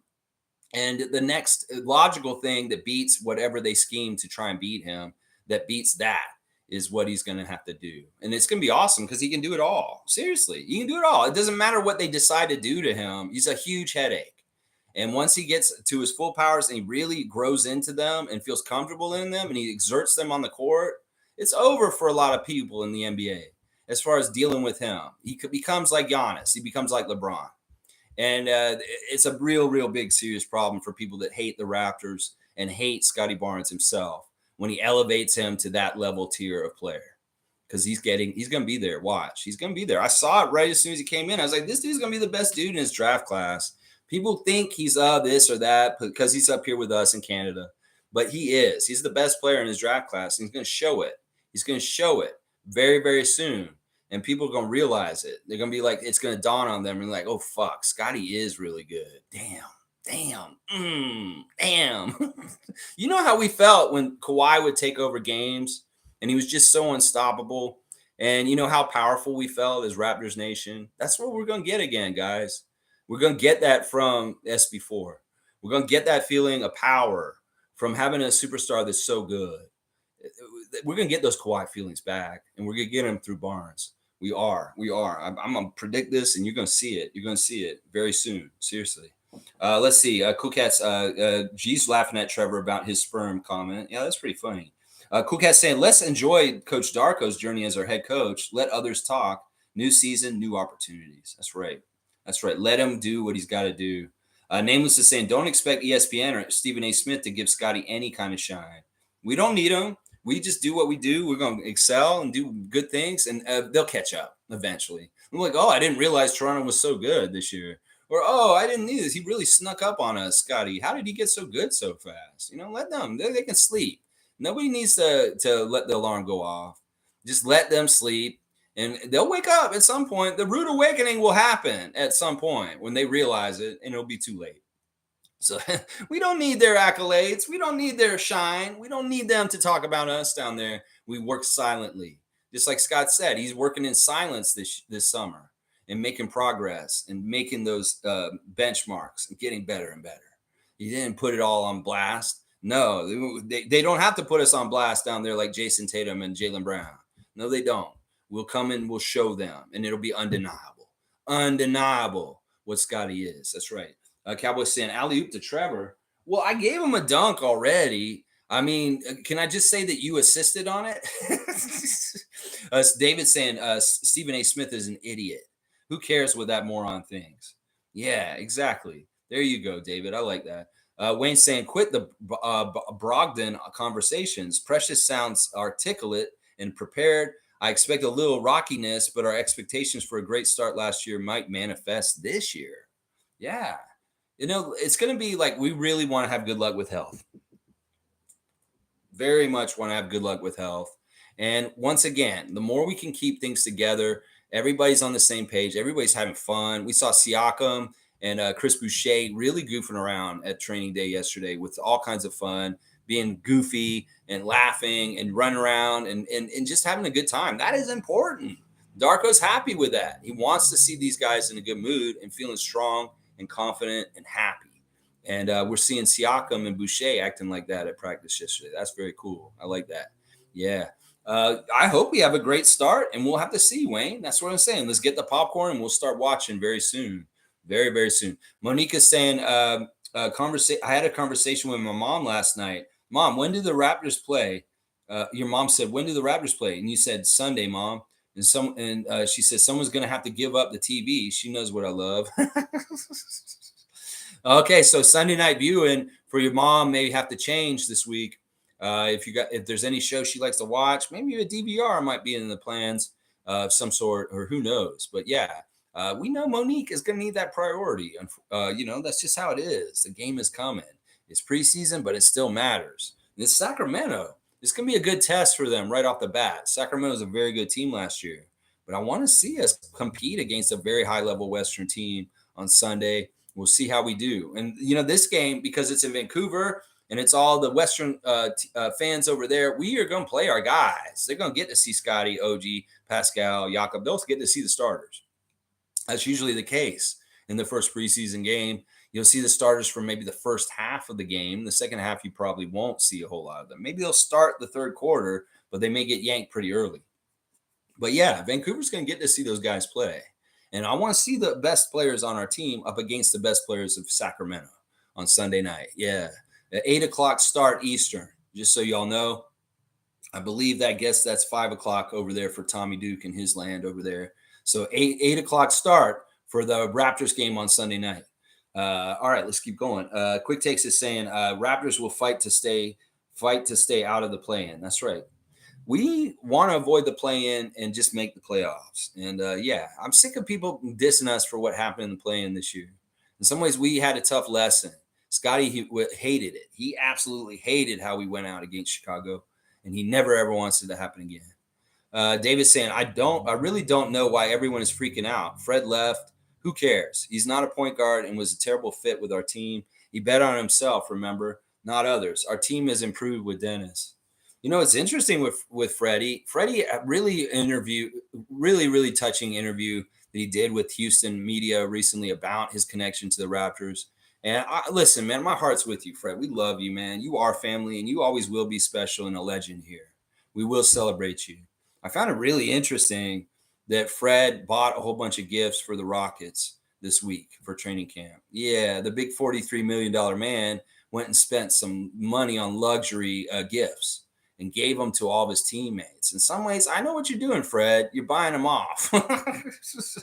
You want to get in their good graces and make sure that they like you. Well, go buy them some new Beats by Dre or some nice slippers or some really nice playing cards or something like that. Yeah, that's what he did. Seriously, he's bought off his teammates this week by giving them a bunch of gifts. There's so many rookies and young kids on that team. They're all in awe of it. They're like, oh my gosh, Fred just gave me this like Gucci bag thing or something like that. Wow, thank you, Fred. So yeah, it probably will work. What he just did, buying off his teammates. They'll be like, I can't hate Fred. I'm listening to headphones he gave me at the beginning of the season. Oh, Freddie. Very, very smart man, Fred VanVleet, paying off his teammates there. David's saying, that's all there is to it. That's right. That's all there is to it. That's right. He was a bad fit. We got Dennis now. He's a better fit. Let's go. That's right. Cool Cat saying, karma coming at Nick. I don't want to necessarily use that word. It's just life coming at him. He would diss our players in the media. I laugh now. He has to be quiet because about his players, Harden and Embiid. Yep, grass is not always greener. He's muzzled. One of the most curious things I'm hearing about Philly fans being ecstatic about is, and Nick said this, and he's full of shit for saying this, is that he wants to have a more sharing system of team ball and different guys sharing it. Maybe he learned a lesson from his last 2 years in Toronto and the bullshit of really emphasizing on Fred and Pascal. This is some of the things that Sixers Nation's been upset about is too much Harden and Embiid. Well, why do you think this is going to change? Because Nick came in. You think that he's going to make it more team-oriented with everybody? No, he's not. No, he is not. This is the craziest thing that they're saying this. Just because he said that, that's bullshit. He's going to lean into his strengths like he always does. He's going to very heavily lean on Joel and James if he shows up and he actually plays. If it's not James, it'll be Maxey. So he's going to lean on two guys, just like he did here, Siakam and VanVleet. It's just that y'all think he's going to play more of a team game. He said that for lip service. He won't do that, and he won't do that in practice. He'll say it in theory, but it doesn't mean that it's going to be the results and what he actually does. So Sixers fans, don't get all excited about that because he's full of shit. Yeah, he said that kind of stuff to us, and then he went heavy on Siakam and VanVleet. So, yeah, don't expect him to distribute the ball fairly and have a team game with everybody more than the last couple of years with Doc. That's not going to happen. Nick is smart that he goes after his biggest strengths and he overuses them. So he's going to really, really lean even more probably on James and Joel. James if he's there. If he's not, then it'll be Maxey. Yeah. It's very interesting. David's saying, we were 5th 2 years ago with a relatively healthy locker room. We will be top 4. There you go. He sees the way things are going. We had bad chemistry last year, and we still ended up a play-in team with a 500 record. That's still pretty damn good. Teams that have bad chemistry are usually a 300 team or a 200 team. And being a bad chemistry team at 500, well, if you get good chemistry, what do you think happens? Seriously, what do you think happens, Raptors fans? You go from, all right, you had a shitty year and you were still 500. You know, they say we have one losing season with Masai Ujiri in charge, and that's Tampa. That's true. Last year is not considered a losing season. It's even. So in some ways, you can't say we had a losing season last year. Some people say, well, you can't say we had a winning season either. I guess that's fair. Sure. But in some ways, I'm just saying the success of last year on the down low, even though we had a horrible year last year, is actually pretty good considering how badly things were going with chemistry. So that's amazing to me. MSJ saying Scottie did say he did a lot of running this offseason. Is the biggest part of the game no one talks about at David Saborin. And he agrees. Yeah. You know, it's important because that's a big thing. We were wondering why Scottie is not doing fourth quarter Scottie all 4 quarters. Well, in some ways he's tired. In some ways he just didn't have the energy. He said, well, I want to have the energy. I'm going to build myself up. And that's what he's trying to do. So let's see if it's different. That's the thing this year. If you see Scottie have longer stretches where he's dominant Scottie doing a lot of different things that are just badass at a high level, you'll realize that conditioning worked. When you see him play high level for like 2 or 3 quarters of the game instead of like just 1 quarter of the game, that's what I'm talking about right there. That's what I'm talking about. Nameless to say, Scottie got the mind of a genius and the body of a cyclops. Of course, nobody can stop him. A cyclops? What does a cyclops body look like? He does have basketball genius in him. He really does have a supremely high basketball intellect, and we want to capitalize on it with his frame and his ability. Dana's saying, sorry about my quick Blue Jays rant in the Facebook chat yesterday. No worries. Listen, I know that you have a strong allegiance for them, and I appreciate that about you. In fact, you have my heart for rooting for the Toronto teams like you do, Canadian Dana. So don't worry about it. If you ever want to vent about anything, it doesn't have to necessarily be about the Raptors. We've helped people with different issues and different plays here. So no problem with that. Just free speech. You do what you want to say. If you say something bad about the Raptors, though, I might censor you. Free speech, though. You go ahead. Monique's saying, good hearing Matt high praising Dennis this early on Raptors Today. Really nice to see Matt Devlin on Raptors Today with Paul Jones in the interview segment, and Matt Devlin giving us his takes on Dennis Schroeder. Very high acclaim for him and the accomplishments Dennis has had this summer. Yeah, I love Matt Devlin. I'm so happy to see him back and to see him in that spot on Raptors Today. I was like, man, he could do this show all the time. He'd be really good. But in some ways, it's not what he should be doing. He comes back. He's introduced, and the season's back. He shows up on that show now. We may not see him on Raptors Today very much after this because he'll be going to the regular broadcast and doing his regular duties kind of stuff. He gets real hectic and busy. So it's very nice to hear Matt Devlin's voice talking about the Raptors yesterday. It's been too long. It's been too long. That's what I'm saying. Yeah. Dana's saying I recorded every Blue Jays and Raptors game. I have every game since 2015 saved. What the? Wow. Holy crap, Dana. That is crazy. You must have them. Do you have them on VHS or do you have them digitally on your computer? I mean, I guess you have them on your computer somewhere. That's quite the archive. Well, this is something I did not know about you. In some ways, this could be helpful for our channel here or even Logical Raptors Fanatics channel. He's been looking for an archive of some sort. And if you have an archive, Canadian Dan is an archivist. We just realized this. We might have to see if this could be helpful for any kind of projects or research that we want to do in the future. I hope that may be possible. We'll see, Dana. That's very interesting to know about you and your recording of all these games. Nameless is saying, I believe Masai thinks Nurse was not getting enough out of any of our players. Delano's gone because Nick Nurse was in charge of his development. There may be a couple of reasons why Delano was gone. In some ways, he didn't need to play for his hometown team. It was special. He's the first ever drafted Torontonian to Toronto. That's fantastic. But in some ways, he needs to go somewhere else to develop and get better. Who knows? He could end up on the Raptors again down the road, and maybe he has a little bit more tricks in his bag.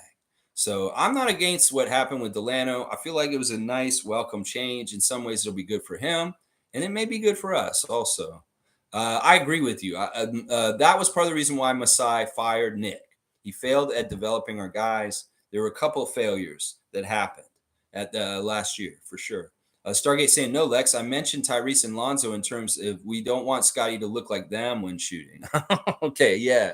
Yeah, Lonzo has a really ugly shot. Tyrese Halliburton shoots really well, even though he has an ugly shot. Yeah, okay. I get what you're trying to say, Stargate. Thanks for correcting me. Fiercely saying, yep, cool cat. Let Nick Nurse let loose with us, but now he needs to be careful and walking on eggshells. I love it. Well, we're gonna have to see. That press is already kind of coming at him in weird ways, and yeah, it's gonna be a weird season for him. We'll see you on the 28th, Nick. Yeah, I'll be there. I'll be there real loud. Section 113. I'll be there. That's right.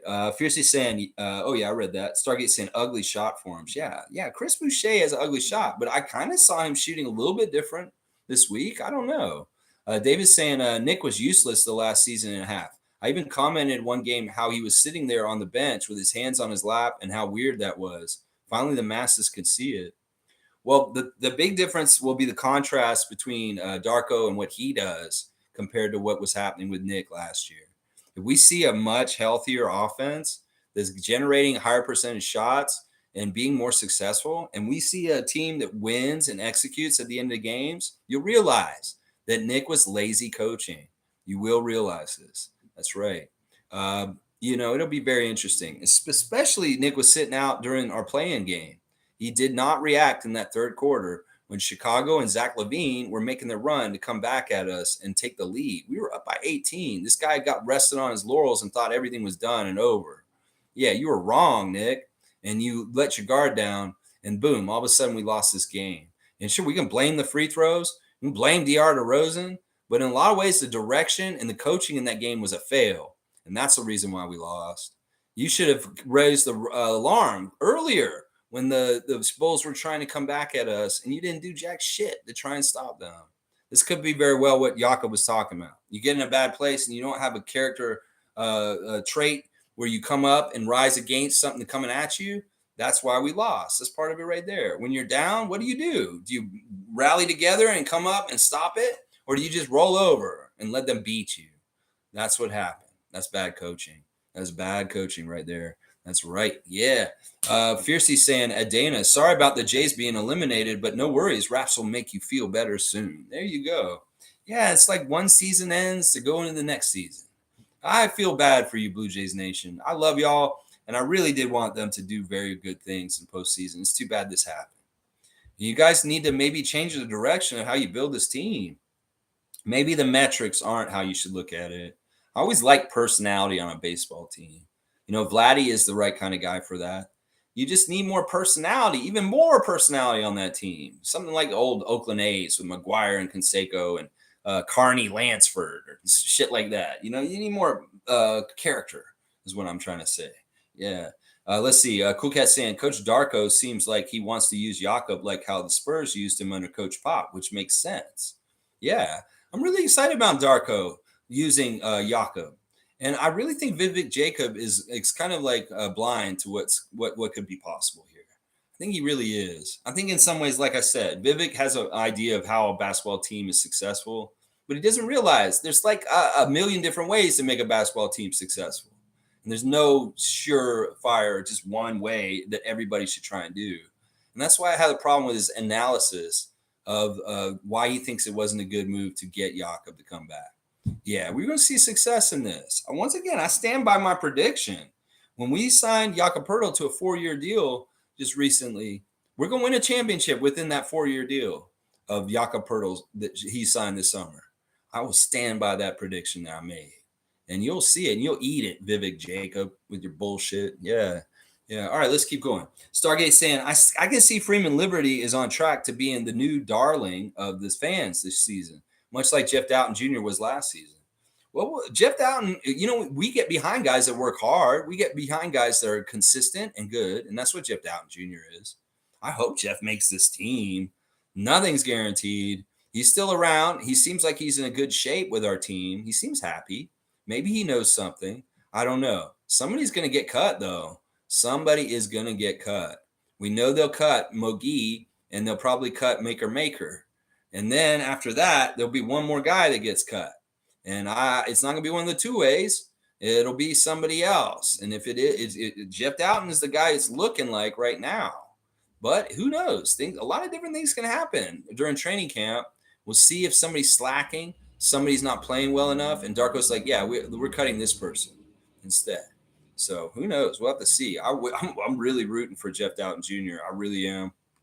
Stargate saying, well, Javon is much better ball handler than Gary. That's not for sure. You don't realize that Gary is actually a super good ball handler. You got to realize this. Gary Trent Jr. was doing ball handling drills with his dad when he was 7 years old. That's not a true take right there. You're not accurate with what you're saying. Gary is an extremely good ball handler. Have you seen him do the between the legs dribbles and all that kind of stuff? He doesn't lose the ball. This dude's a very good dribbler. I think you kind of you're not giving him enough credit.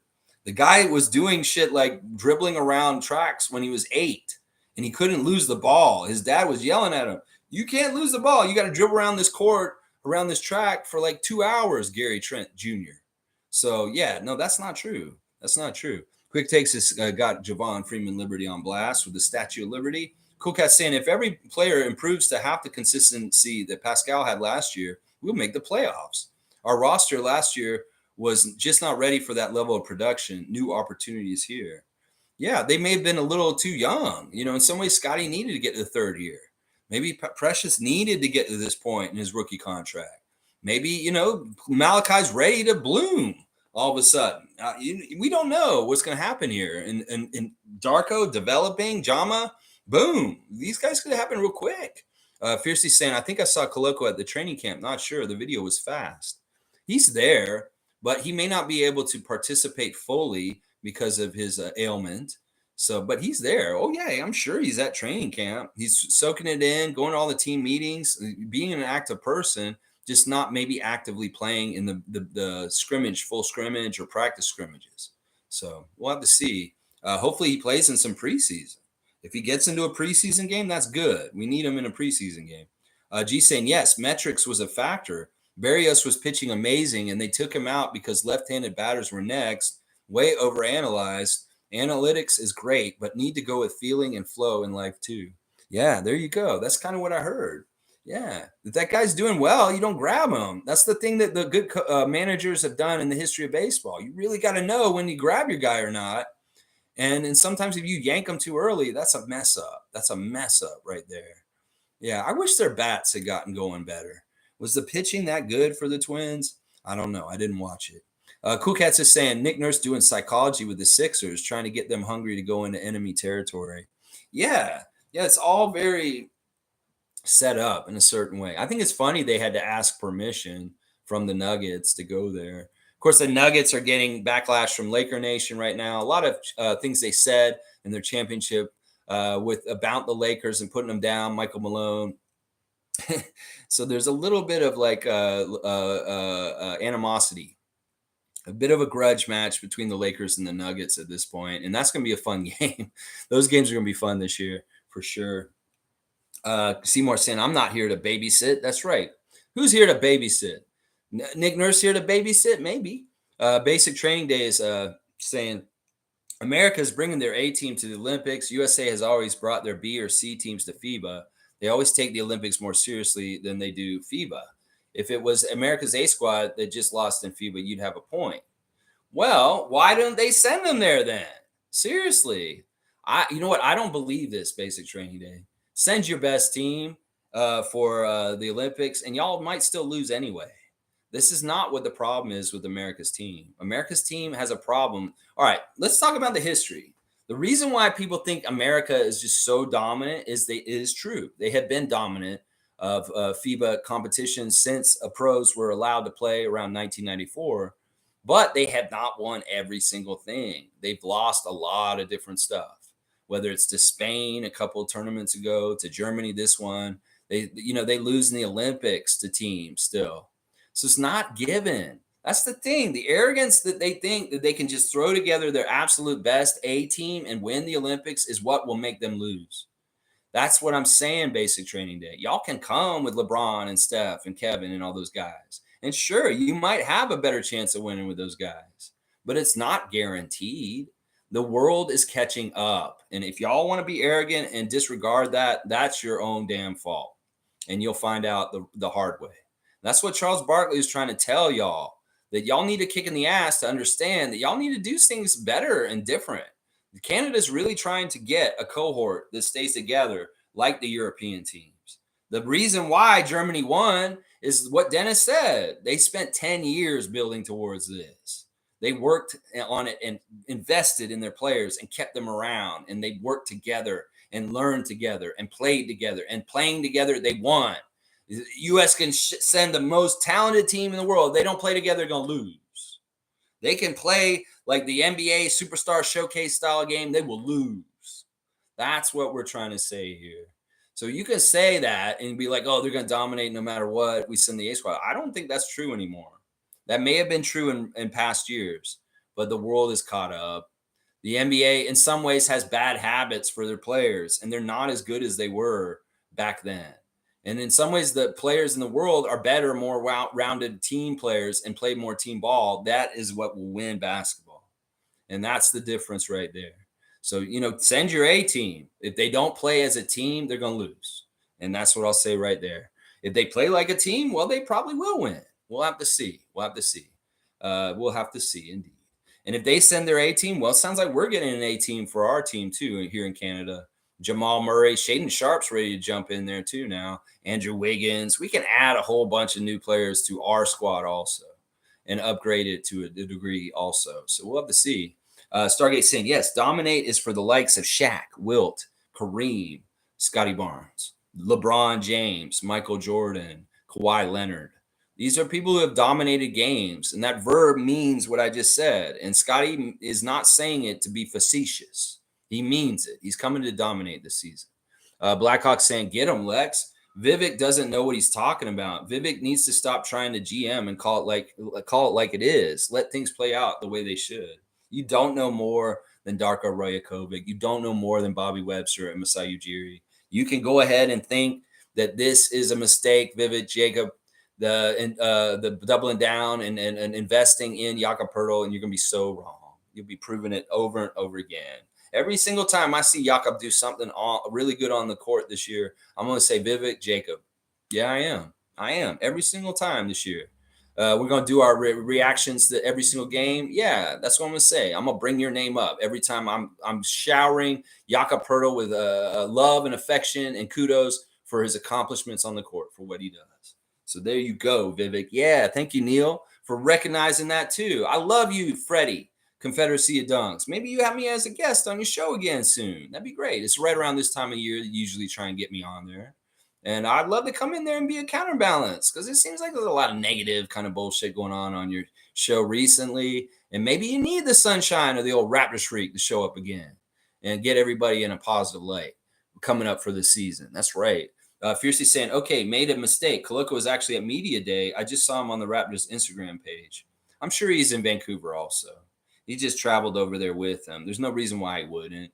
If he went to Rico Hines runs and he didn't even play in them, why wouldn't he be with the team at training camp? So I know he's there. Stargate saying, yeah, looks like Koloko is actually practicing, maybe just light stuff. Well, anything's good. As soon as he gets that green light, we get him out there, the better. They can work with him still, even if he's sick and he can't play. They can still work on stuff with him, like foot stuff and all kinds of different things. So they got to really watch this. I don't know. This respiratory problem is mysterious. It's mysterious. Fiercely saying, put it on blast. Someone who can't dribble from the left is wild to me, but hey, what do I know? Yeah, I don't know what Boston is trying to do with their team. It seems like they're very toxic. Like their team admin is trying to call out Jaylen Brown for some reason for that. That was pretty crazy. And everybody noticed it. Everybody's going on about it on Twitter. It's like, what are they doing to this guy? That's their own player. They're doing that to them. Fiercely saying Scottie needs to give Sabonis his special treatment. You talking about Domantas Sabonis? A little bit of punch. Yeah, Scottie, if you want to bowl people around like Domantas does, that's a great person to emulate. There's a certain frame style to Domantas Sabonis and Scottie Barnes with the shoulders and the width and the size and the boldness. Yeah, he could do some Sabonis bullying around in the lane for sure. Scottie could do that for sure. And we can see them go against each other on Sunday, maybe. Yeah. Fiercely saying 43 million. I heard it's also a tax-free state. Yeah, he's giving out those prizes to his teammates. There you go. Here you go, young rookies. You will love Uncle Fred. Yeah, Uncle Fred's your friend. Here's your stuff. Here's your swag. Quick Takes is saying preseason, baby. Yeah, let's go. Quick Takes is excited. I am too. It's going to be awesome. KSM's here. Good to see KSM again.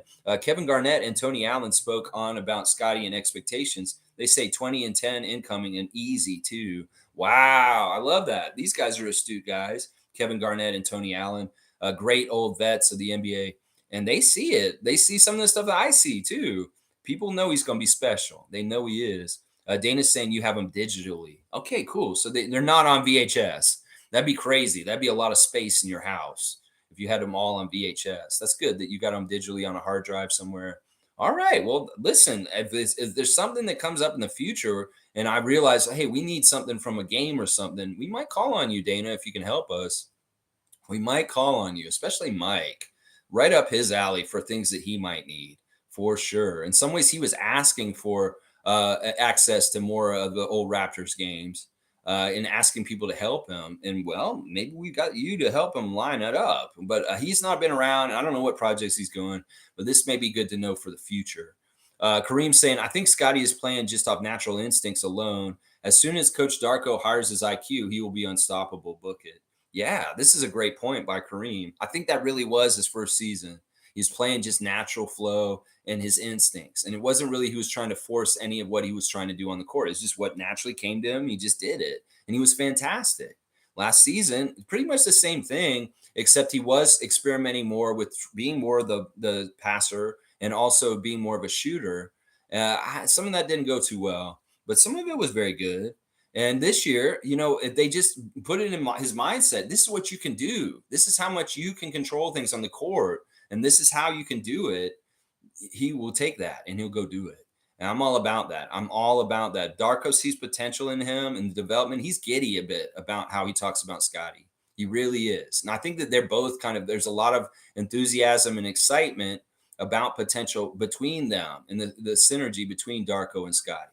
So they're both very excited about it and seeing where this can go. David saying, Dana can help me make my Philly channel. We can make a video about breaking Joel's face, all the flops. It'll be great. I like this idea, David. Do you want to just do a straight up Sixers hate channel? What do you call that?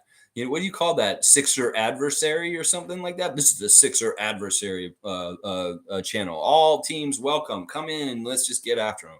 Let's see. David's saying it's like a meme. They're up 30 with 2 minutes to go. Joel's flying around like an airplane, like an infant. And then 22 seconds later, crack, pop goes the weasel. Man, you can get them after you just like they were after Jack Armstrong. Well, you get what you get. Bush League stuff. Yeah. Watch out, David. These Philly fans get really upset when you talk about Siakam cracking him in the eyeball. Yeah. Dana's saying, yes, David. Yes. And Quick Take saying, is the plug for the games 100%, Dana? Yeah, it's really awesome you did that. That's a lot of space. Kareem saying, things I want to see this year is collective rebounding from all five guys in the court. And also when Jakob has the ball at the elbows, I want to see the other four guys cutting and setting picks like Steph Curry. Yeah. Yeah, we got to get better open shots and working around Jakob in the center as a hub. And just moving around, letting him cause space, and all kinds of backdoor cuts. Just really good, court awareness, looking around and getting the ball quickly to people in the right places. Yeah, this is what we want to see this year. A lot of that kind of stuff. Bam, David. And Duppy's laughing. Kareem saying, I understand that baseball is a game of matchups, but I miss the days when a pitcher is in the kitchen and has the recipe, and the manager just lets him cook. Managers need to break up with analytics. There you go. I like what Kareem Thomas said here. There's a little bit of poetry in here. No, Kareem, I gave you a dunk on off hours for the comment that you made about Dame Lillard that came out this morning. Dame Lillard's wife has filed divorce. They're getting divorced amidst this change from moving from Portland to Milwaukee. His wife and him are splitting up. They're getting divorced now. I guess this is some sort of change or something. Maybe it is that she's going to stay in Portland and raise the kids there. And he's going to live in Milwaukee and play for the Bucks now. There was a lot of talk about uprooting his family and the problems with doing that and where they are in school. And maybe this is the decision they made. It's like, well, we don't really kind of want to be together anymore. Why don't I just stay here? You can be free. I can be free. I'll raise the kids in Portland and you go play in Milwaukee. I think that's where it got to. Now, Kareem made the comment and saying she was like Miami or bust. And that's what she said. That's why she's divorcing him, is because he didn't get to go to Miami. And I thought that was hilarious, Kareem. So just so you know, you got a dunk for that Twitter comment that I saw. So good. So good. Fiercely saying, Lex, you skipped my comment. Pascal posting Yak on his Instagram. We can feel the brotherhood and stronger bond with them with the others. Where was that comment? I'll make sure I get back to it, Fiercey.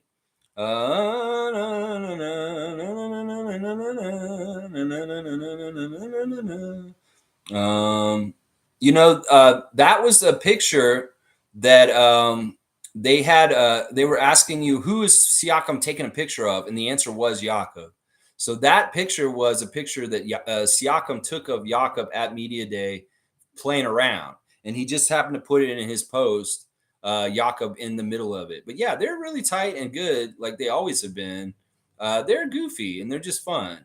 I don't see that comment, Fiercey. I don't know why, but it's just not there. I don't see it, unfortunately. But you brought it up, and we talked about it just now. Carlos saying that pitching change was a big fumble, but the bats didn't do their job. Yeah, you need support. You need support. And the bats were really bad in both games, not really getting a whole lot. And Quick Take saying, we can give Denver problems. Mark my words. I like that. I like that. All right, let me go look at the Raptors Instagram check. We'll start off with Gary Trent Jr., who's got a picture of him young with Jordan Bolton. And it looks like it's Bolton's birthday, guys. So happy birthday to King Bolton. Keep going crazy, man. And I love that friendship between Gary and Jordan. It's such an enduring, awesome relationship. And in some ways, Jordan Bolton keeps Gary grounded. And I appreciate him for that. Dennis Schroeder has got more pictures of him at training camp. He's eating it up. Day 2 in the books. He looks so good in the Raptor red and black. And, in some ways, Dennis looks a little bit like Jimmy Butler right now. He's looking very buff. But yeah, he's putting Canada on blast from his interview after the game. I love to see Dennis embracing his new chapter in the NBA, playing for the Raptors. And there's a fun picture of him with Malachi and Marquise Noel, and they're smiling and they're just having a good time learning. I mean, Dennis looks buffer. Seriously, Dennis looks way stronger. Like, look at his biceps right now. In some ways, Dennis has put in some work, just like Scottie and the rest of them. All of our guys are coming back like they're gladiators or something like that. Slim Duck has got some weird stuff on his. What does this say? Best next victims, star pitcher for the Dodgers. What? What is 50 Cent saying there? I don't understand that. And there's a picture of Chris putting the shot up. See, his form looks better just in this picture. The way he used to shoot it was like this. Well, he's shooting it more technical. He's using the left hand as a guide hand the right way instead of using it so much. See, that this is what I would have used. Like, if I had gotten to Coach Chris about his shot, I would say, stop letting your left hand put so much spin on your shot that it's spinning horizontally. In some ways, he's got to go up and let that guide hand just give the spin going over itself. And that's what it looks like in his Instagram story. If you look at that picture of him that he posted on his Instagram story, you'll see that his left guide hand is held better in his release, and that maybe the ball is rotating properly over itself instead of around like a globe. He also put on blast that him and Siakam are going to be like this guy in this one show, Poeltle, where he's yelling and he's like going crazy. I think that's what that show's called. And yeah, that's how they were acting in practice yesterday when they were yelling and acting all crazy. There's Raptors officials got Jakob on blast in one picture. There's a picture of OG dribbling on the sideline. He's dribbling better with his left than Jalen. If we're going to compare Jaylen Brown and OG Anunoby, let's look at them dribbling with their left on the sideline. It looks like OG can dribble his left better. Jakob posting up, our big man coach, and putting it in. I love to see that. That's Mike the Bulldozer Batiste that's guarding Jakob in that clip, by the way, on the Raptors official. He's our new big man coach. He's a legend in the Greek league over there. He's MVP many times over there. And we see Siakam make a layup. Malachi Flynn has got a picture of him in the lab on his Instagram. We got Siakam talking about PS43 Foundation, giving computers to schools where people need computers. And then he gave a car to his nieces. We love this content. Look at this beautiful pink Ferrari. I think it's a Porsche or a Ferrari or something, or maybe a Lamborghini that Siakam has given his nieces, and they're just so happy driving this little pink car in the driveway. That's very cool, Siakam. We love to see that. Grady Dick saying happy birthday to Bobby Pettiford, and also showing a picture of him working in the lab at Raptors training camp. Mr. New York City, Marquise Noel, is putting on blast Steph Curry and the changes he's gone through from year 1 to year 15 and how much he's grown. Then he's got a nice picture of the Vancouver waterfront. You can see beautiful water, kind of gray skies, but just beautiful scenery where the Raptors are right now for the training camp in Vancouver. Very, very beautiful scenery. And then he's also posting the picture that Dennis posted also of him and Dennis from the Raptors official account. Love to see this. I want Marquise to listen to Dennis Schroeder. He will tell you a lot of things about how to be a good pro and help you on your journey, Marquise Noel. Thad Young is putting reform transportation on blast all the time, every time. And also those young boys. That's right. Matt Devlin, day 2 of training camp is what he's showing on his Instagram stories. And let's see if there's anybody else I want to do. Mogi also putting his picture from training camp on his Instagram. Very, very cool. Kyle Lowry, you the man. He's going in his 18th season. That is what it says there. And yeah, that's basically our Raptors Instagram check for today, guys. Training camp is what it's all about right now. That's right. Training camp. Camp. Shaq Lindsay's here. I'm sorry, but Rogers is wasting our money on the baseball team and hockey team. There's no comparison to the Raptors. We have a championship. What do they have? Only early exits. Let's not kick them while they're down, Shaq Lindsay. In some ways, I feel bad for them. Somebody's talking about, like, look, Rogers is paying a whole bunch of money to get NHL rights coming up. Somebody's telling them they need to go and buy rights to build the Montreal Expos back and put that baseball team back in the MLB. I think it's a good idea. People really love the Expos still. There's a lot of Expos gear. There's still a social media accounts for the Expos team, even though it hasn't existed for over 20 years. And I think it's amazing. If we could resuscitate and build the Expos back and make them exist again, that would be fantastic. So big, huge media conglomerates, Bell and Rogers, could you get the Expos back for Canadian baseball fans? We would love to see that happen. Stargate saying, in reference to Gary, the eye test during games both here and in Portland tell me differently. So I disagree with you somewhat. Yes, he worked on it with his dad since 7 years old. Okay, sorry. The reason why I say this is, like, Gary's not bad at dribbling. I've never hardly see him dribble the ball off his foot or turn the ball over. In some ways, we don't see him do the action of dribbling too much. Sometimes he does bring the ball up the court, and you'll see it. He is a trained point guard. And so, in fact, I'm very pleasantly surprised that he has point guard eligibility on our fantasy league, that I can play him at point guard if I want to this season on my fantasy team. And that's really useful because that's a spot that sometimes you can't get good quality at. Well, if he's going to play shooting guard, really, and I can put him at point guard, that's actually a really good hidden benefit for me. We'll agree to disagree on this one, Stargate. But don't be surprised. Gary's handle is very sound, very, very sound. Shaq Lindsay saying, Masai is one of the most accomplished presidents and GMs Toronto has ever had. Yeah, I don't even want to read the rest of your comment because I don't even want to put it into words.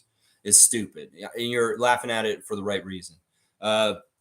Cool Cat. Yeah, this is what I was going to talk about next. She actually knew. The WNBA expansion announcement is going to be today. Are we going to get a team? That's what we're going to find out today, y'all. This is exciting. And this may be my Friday freak out tomorrow. The WNBA is expanding to Toronto. We may get that announcement in a couple hours from now. I fully expect them to announce Golden State as one of the teams, but there's 2 teams they're adding. And it could very well be us. If it is not us, it's somebody like Memphis or something, so be it. It's their mistake. But they are going to announce the expansion teams for the WNBA today, y'all. So we will know whether we're getting a Toronto WNBA team this afternoon in the next expansion phase for the WNBA. If not, well, we'll see. It's their fault, and that'll be a mistake by them. Yeah, I love it. Thanks for bringing that up, Cool Cat. And I did actually have that as one of my tabs to talk about today, that this announcement's coming today. That's right. Fiercely saying, I used to love the Expos as Montreal is my hometown. Stopped watching baseball the year they had this strike. They were going to win the World Series that year too. They were so good that year. And it's so messed up how that happened. In some ways, that was part of the timing of the strike. Is that, we can't have them win too. We had the Blue Jays win 2 years in a row. If Montreal wins this year, it's so bad for baseball, man. Let's just go on strike. Okay. Oh, man, now the Expos don't exist. Oh, well, we'll send them to Washington, D.C. Oh, my gosh. Yeah, that's why I want them to come back. I love the Expos. I love the Blue Jays and the Expos. The National League and the American League had Canadian teams. And I was a big fan of baseball for both of those teams. Yeah, there's a lot of good history of the Expos. A lot of good history. Cool Cat saying MLSC renovating Scotiabank Arena, $350 million. Tickets going up crazy every year. Yikes. And Fiercely saying the Expos broke her heart when they left. Yeah, that's too bad. That sucks. I hate hearing that. All right, well, WNBA, let's hope you get it right today and pick the right team. All right, y'all, I think I'm going to wrap it up. We're just under 2 hours. Stargate saying Dennis has always put in the work on his body. He and LeBron used to work out together in L.A. Yeah, I like that. Well, he works out his brother. He's just going to be a good influence on everybody. a true professional. The way he carries himself is very admirable. Maybe in ways the way he does stuff on YouTube will help Scottie. Maybe he'll realize this is how Dennis is doing this with his YouTube crew. Well, maybe I need to get my guys to do my YouTube channels more often with drops in certain ways and stuff like that. So there's all kinds of different ways Dennis can be a good influence on our team. And they need to listen to him. They really do. Thank you, Quick Takes. Real rap, 100%. You want more real rap about the Raptors or the NBA? NBA Quick Takes is a great channel. And Tom Dukes has got Scottie Barnes from his fantasy team. Let's go Raptors. That's right, Tommy Duke. All right, y'all. Thanks for watching me today. Tomorrow I'll have a Friday freak out. Hopefully I'll be freaking out that the Toronto team is coming to the WNBA. And that's what I want. A Toronto WNBA team. Announce it today, WNBA, and give us our team. Y'all be ready for Scottie to make a leap this year. And some ways, let's not limit what it is, but also let's not put too heavy expectations. Allow him to grow at his own pace in the right way. But it's coming. It's inevitable. And while it comes, let's just be patient and enjoy the journey. Because when those little discoveries, those little things happen, those little aha moments where it's like, this dude is really good. We need to cherish and share those and just really, really have those memories. So, yeah, be ready for those this season about Scott Wayne Barnes. This kid wants to dominate, and he will find a way to dominate. He's already dominated at different times as a rookie, as a second-year player. He's only going to get more dominant as he goes and learns the NBA game and lifestyle more and more. And I'm here for it. I'm here for every single game, just like Dana is collecting every single game, putting it in her archive. All right, I'm sorry, Blue Jays. I wish y'all had done better. It's too bad. But we're coming to rescue the Toronto sports fan with some good vibes, good fun, and good up and down, getting down the court, fast break kind of style under Darko this year. We're all about that, winning, and we're going to win this year. Believe in the Raptors. Stay positive and allow for success is what I'm saying. All right, y'all. Thanks for watching. Please like, comment, subscribe, and share. And if you want to join the channel as a member, there is privileges to being a member. That's right. You get to compete for something like the Trevor J. Cup. If you're a member, you're a longstanding member, you get access to special contests and competitions and fun that we do on the Rapid Freak channel. All right, y'all. Thanks for watching, and I'll be back tomorrow. Let's go Raptors. Continue your excellence at training camp and give the good show to the people of Vancouver in the next couple of days. Give them great stuff, whether it's community outreach, whether it's open practice, whether it's the big game on Sunday. All right, y'all, have a great day, and I'll see y'all tomorrow. TGIF tomorrow, baby. Woo!